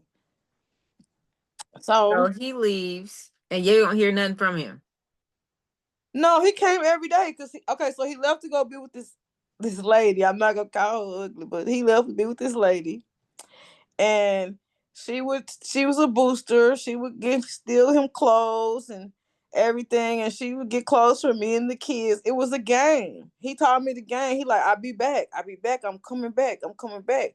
But I literally lost my mind. Remember, don't chase him, replace him. I lost my mind. I watched him on the phone every day, watched his every move. Just I couldn't do nothing but drink Ensure and take narcotics. I get narcotics for my back. So I'm breastfeeding, taking narcotics, and drinking Ensure because he's confusing me because he's messing with this woman and he's telling me he's coming back. And that like just messed my head up. Then he was telling me that, I mean, like when I went through his phone that I was paying for, I seen these videos that he made with this woman. And it's like, dang, I read the things that he said about me. Like it's like he never even cared, and he didn't care about his daughter. He wanted a little boy. Oh man. So, he ended up being on the run with the lady. So while he was gone, what did Tasha do? Tasha went on the internet and I found somebody. We talked. I went to Baton Rouge. I met him. He said, I could kill y'all right now. When we were riding around You with him. you wait. Yeah, I'm going to You look. met someone online and then you and your 3 kids you drove down to Baton Rouge to meet up in person. Mm-hmm. When you meet up in person, you don't meet somewhere where y'all are just going to get dinner. You go pick him up. Yes, yes. And he driving us around. He's driving your car. Yes. Does he even have a car? He didn't have a car. He stayed with his mammy. So he's driving y'all around. Mm-hmm. And he takes us to this place. And he's like, man, I could kill y'all. Nobody wouldn't even know. In my mind, I was like, God, please don't let this man kill us. Please don't let him kill us. Um, we go back, we get a hotel, we hang out, and then we go back to Houston, and then we go back again. And eventually, I left my apartment in Houston to go live out there. I stayed With in the his mom. Well, we stayed in the hotel, then with his mom, and then the shelter, and then we got a house. But his mom, listen, man, people pay attention. His mom got the house in her name. She knew what she was doing. Okay, so I couldn't put him out, and they could put me out. He beat me. He kicked me in my head. He just did and when I Googled him, he beat up an old man. He robbed and beat up an old man. So if you see that they're robbing and beating up the elderly, they will rob and beat you up. But I was not even. You Googled him before you met him? Mm-hmm. And you still went to meet him? Crash out with my kids. What were you thinking? Because you had your own place.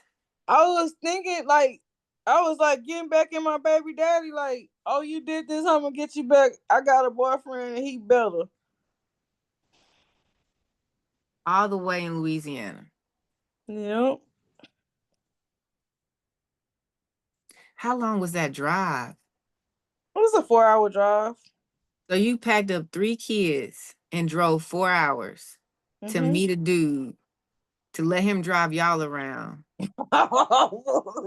I'm sorry. Just wait. It's okay. We just gotta lay it out like it is. Yeah. To let him drive y'all around in your car, burning your gas even more, and then threaten you, Yeah. and then you go back. You get a hotel, you let your apartment go, then y'all move in with his mom, and then she puts his name, she gets y'all a house.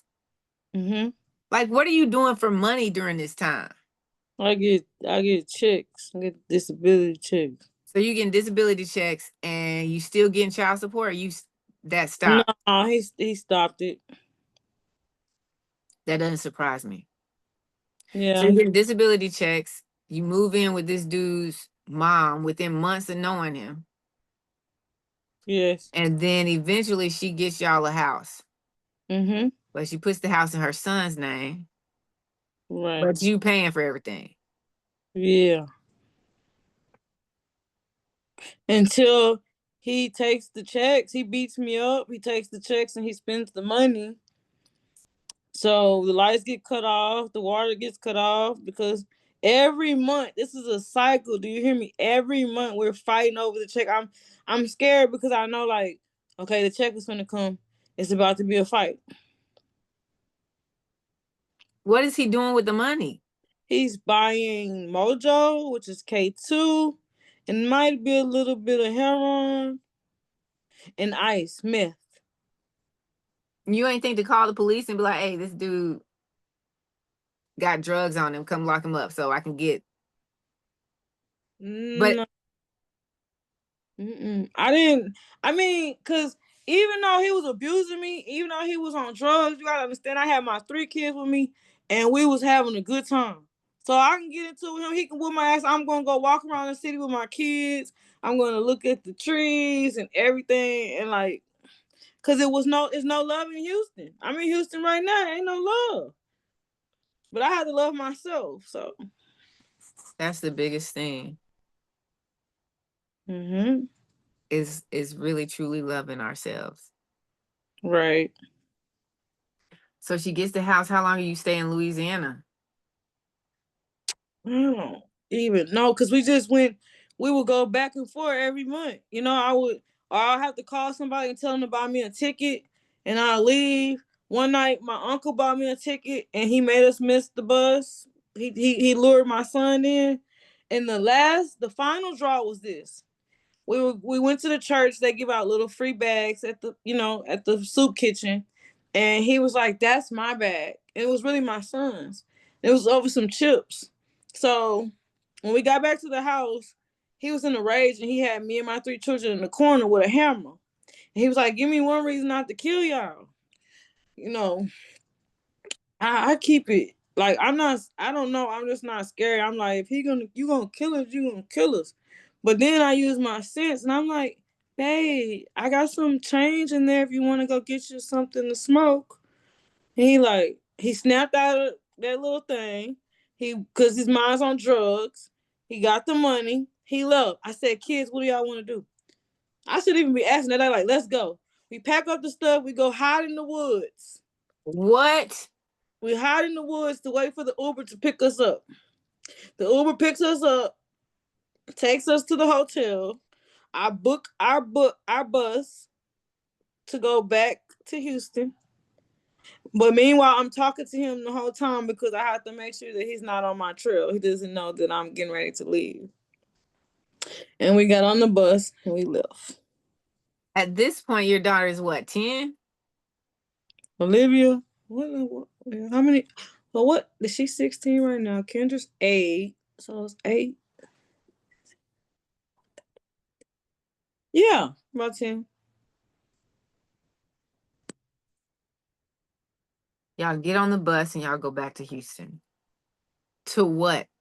To where? All to the abusive dad's house. He lets y'all come back? Oh, he lets us come over there. But he tells my son he's going to throw his head through the wall.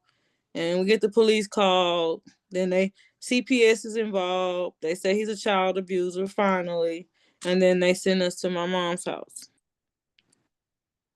When we get to my mom's house, the first thing she says when I get there is how much rent we're going to be paying. I didn't even know what was going on because my dad had bought a gun. The CPS worker had told me. So I'm like, what's going on? Why are we leaving from him? You know, like, I don't know. She's talking about money. All right, whatever.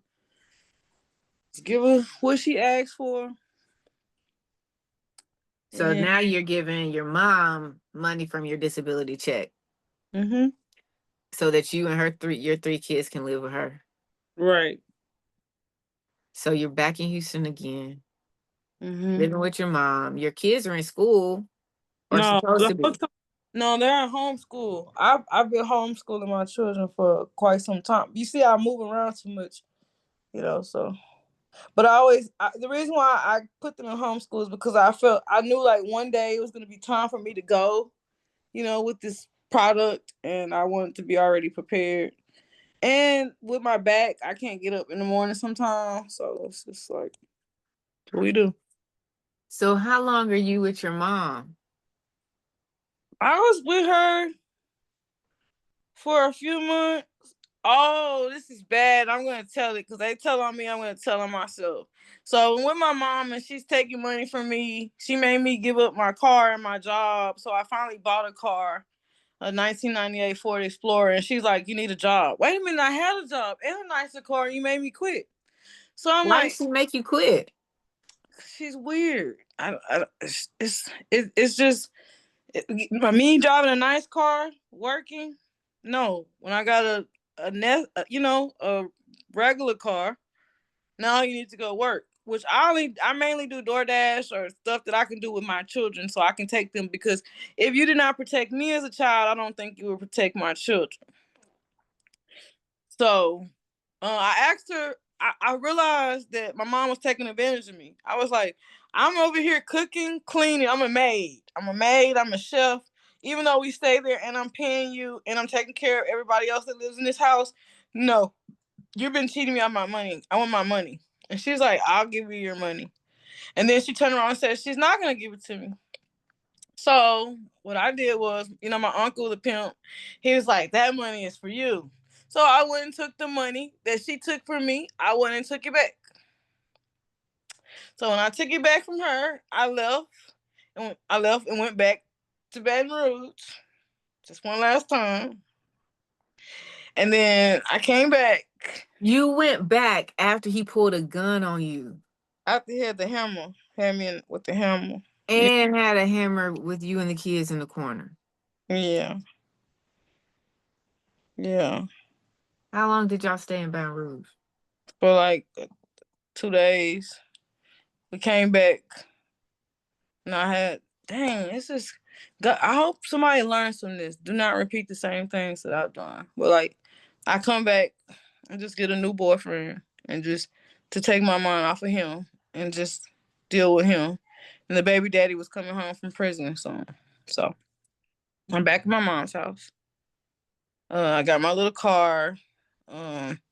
Somewhere down the line, I just went and signed up for housing, like for a homeless program.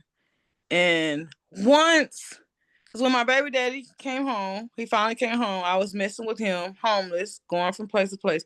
Once I recognized that he did not know what he was doing to lead a family, that is when I buckled down and said, you know what, I need to get this for my children. They need stability. So we got us an apartment. After going from pillow to post, we finally got us an apartment.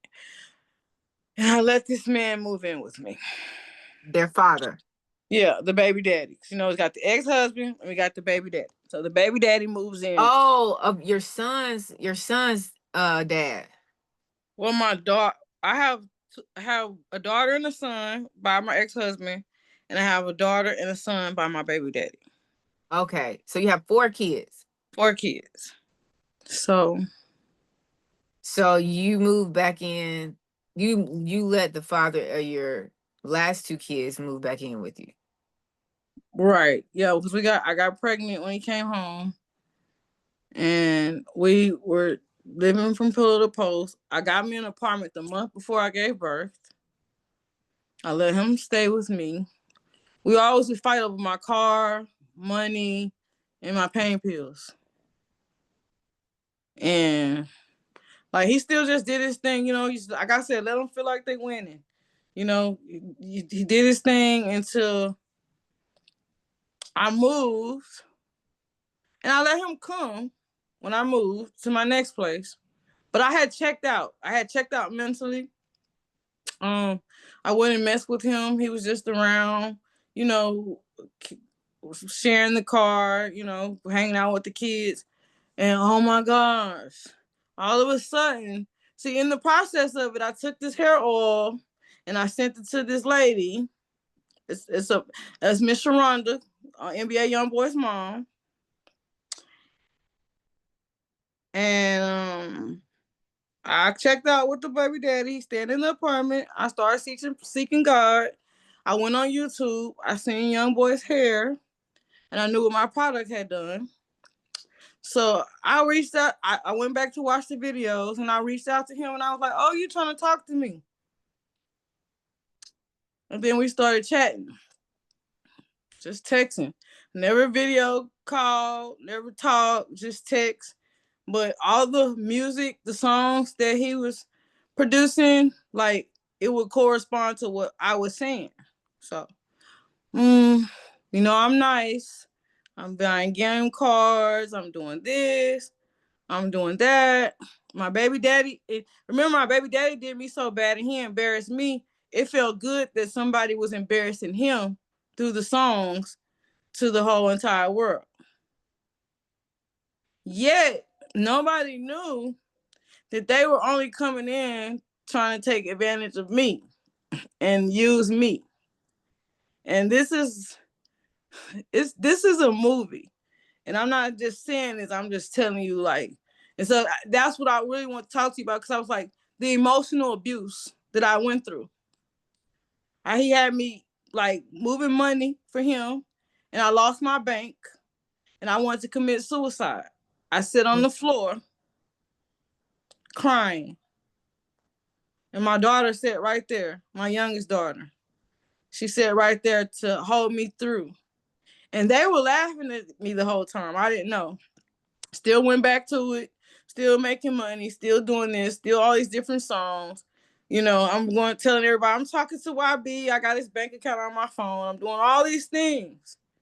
But when I had to turn to my player mode, like, wait a minute, he think he finessing me. Okay? And I was scared to get out of it because it's some real gangster stuff that was going on behind the scenes. So I had to keep going with what was going on until I finally prayed myself up out of the situation. So I got attacked. My brother and my mom and my brother kidnapped my son and took him to his dad.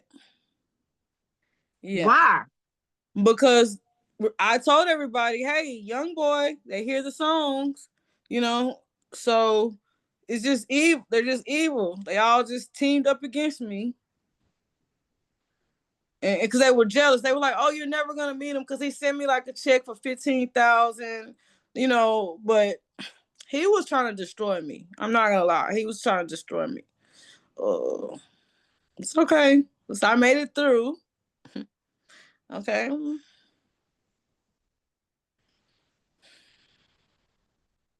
But like, it's like, how they talk about those rituals, those humiliation rituals. Like, I was getting attacked every which way. Nobody was standing beside me. They were saying, "Hey, he's using you. He's doing this," but they were also talking about me. They wasn't helping me, and I just finally started getting help, with my medicine to, you know, and to get through it. But I just didn't like what I was going through. But God was like, just listen to him. Just listen to him. And you're like, that sounds crazy. Well, if you're changing history and if you're doing something for God, you gotta be obedient. So I just listened and listened until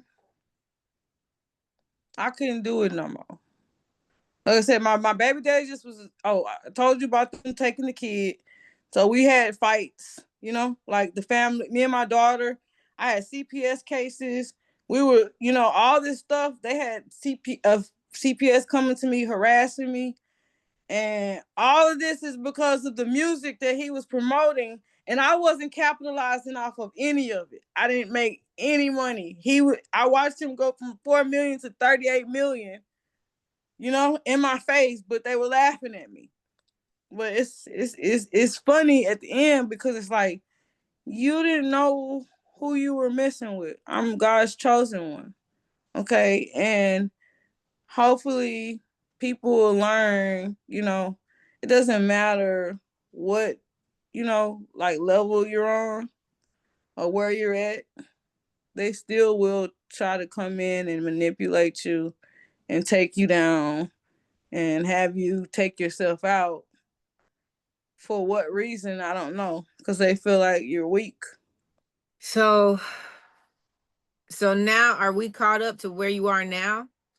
Where we're at right. This is where we're at right now. This is where we are now. Mm-hmm. How are you? You're not in a relationship or trying to be in a relationship with anyone. Is that true?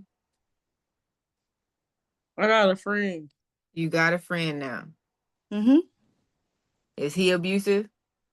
He's in the military. He the stuff that young boys them thought that they were getting away with, they were already watching me and they're aware of what's going on. So I would just say it like that. Like that's like a superhero at the end of the movie. How long have you been in this? How long have you had this friend? A couple of weeks. Are you looking for flags? Are you looking for red flags? Like, how did y'all meet? He knew about me. We just met on social media. I made a post. I said, if you're looking for a wife and you're ready to go to war, then get at me. And then, he just messaged me and we were just talking. And then as I began to talk to him,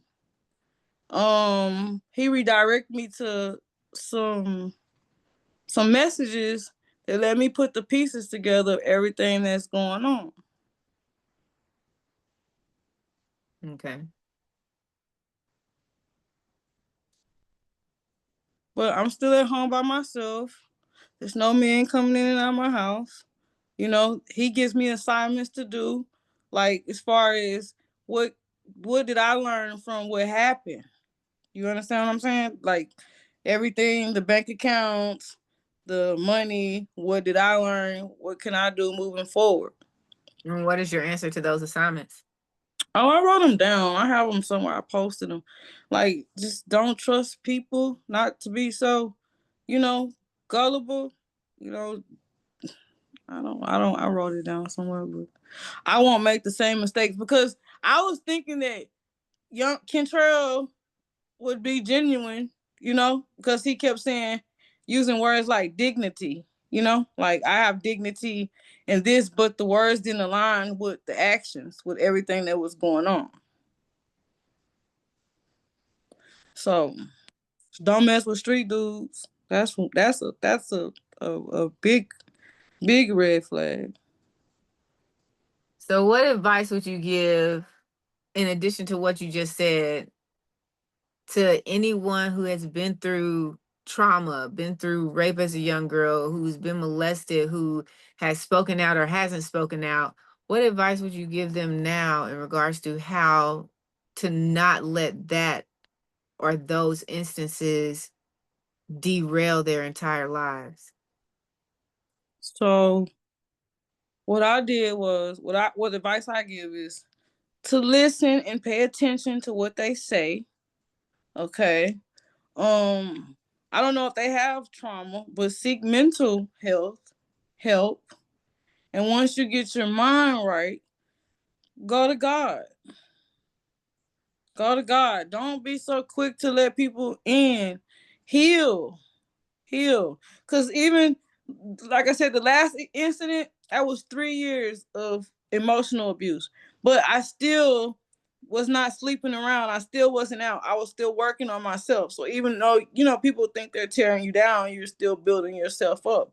You have to know who you are. You have to know who you are. If you don't know who you are, then that's when, things happen, because people can tell, she's not sure, she's weak. If you're weak, you're beat. And they don't care. I mean, I was in the streets with the people, and they said in the songs, they mean it. The streets don't love a soul. If you're weak, you're beat. They're going to take you down. They're going to make you. My 14-year-old told me something. He says, Mom, if a boy tell you he love you, he just wants something. Why was I 41 years old when my son decided to tell me, when I learned that? You imagine if somebody would have told me that when I was younger, how I wouldn't have put myself through so many different situations with these different men just because they're saying that they love me. Their actions are not lining up with what they're saying. See, now I know the difference, because somebody can say, he promised the helicopter, promised the Rolls Royce, promised all these things, and none of the stuff ever came. But don't beat yourself up about your past. Don't beat yourself up, because that's the past. Today is a new day. Okay, and each day we try to be better than what we were the day before. But Romans, it said, don't be conformed to this world, but be transformed by the renewing of your mind. So now we have to renew our mind, and it's not going to come overnight, because we're so used to these habits. But that's why I say seek medical professional, a counselor, therapy groups. Me talking to you tonight was therapy for me. For me to get that, I was kind of nervous about talking to you, because I can't make this stuff up. This is my life. But it's embarrassing at the same time to be like, how could you let that? How? Why? What was your thought process? When I knew better. That's the thing. Like, you know better, but you still making the wrong choices.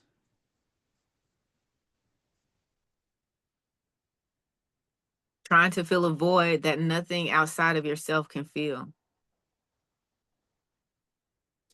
Okay.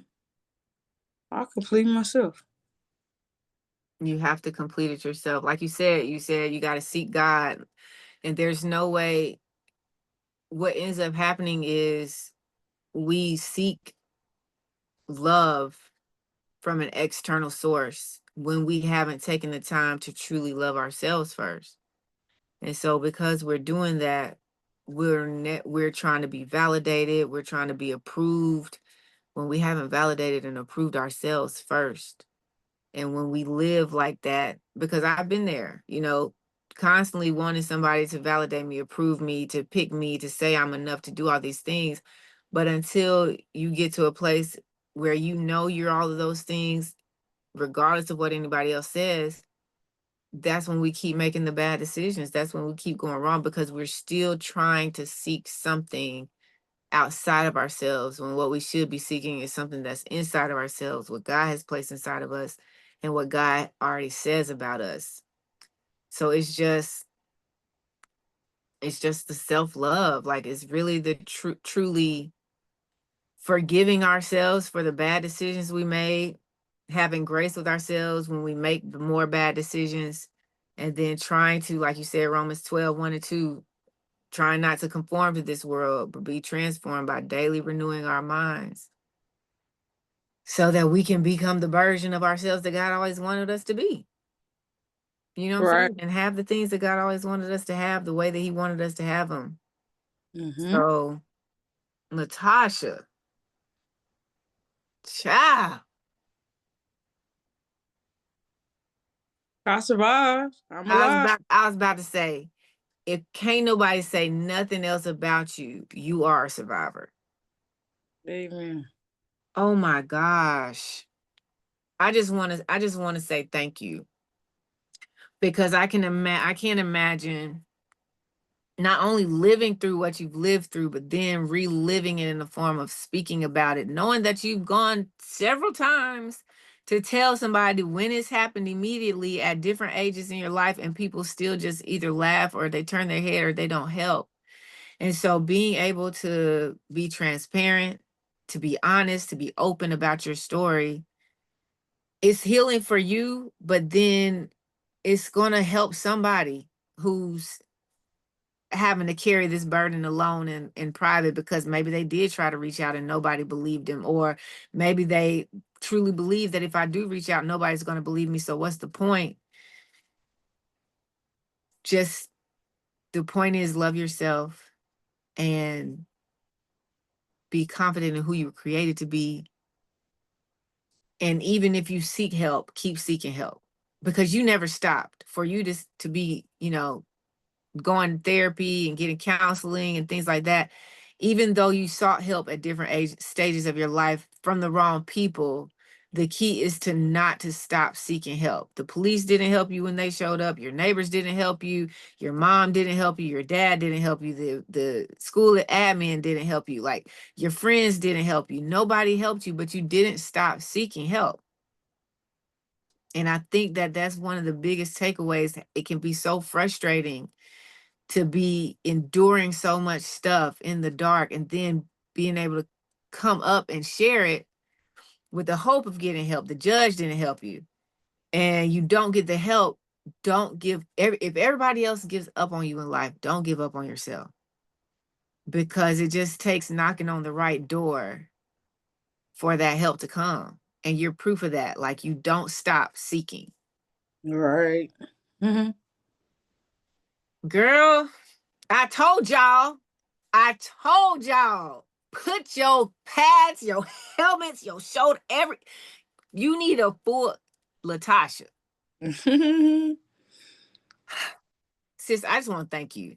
I really do. Like, it's a privilege to be able to have this conversation with you on this side of what you've been through. And your journey's not over. You're still learning, you're still growing. You have 4 beautiful, amazing kids who love you. And I send prayers for you and your family, your children, and the life that y'all have, that y'all are leading into. But I thank you for taking the opportunity to share your story with us and whoever's going to hear it, because I know somebody needs to hear it. I know somebody needs to hear everything that you've been through, because they're either going through all of it or they've been through some of it, and they just don't think that they might be at that place where they think ending their life is the thing, but it's not. No. It's Keep not, going. because God has a bigger purpose for all of us. And we can't let the trauma that other people experienced overshadow the purpose that God planned for us, because of the trauma that they're inflicting on us.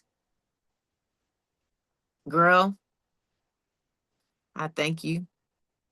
I love you. We appreciate you. You are amazing. You are beautiful. You do deserve love. You are deserving. You are enough. All of the things, all of these things you are. And it's just an honor to be able to share space and time with you. So thank you so much. Y'all need to, I don't know, you might need to just take a moment to sit down and breathe in some oxygen after this one, but y'all know it is. Latasha, please, and I know you will, but keep showing up, keep sharing your love, keep shining your light. Thank you. We thank you guys for tuning in to this episode of the Can Be Broken podcast. In the meantime, in between time, you know what it is. We gone.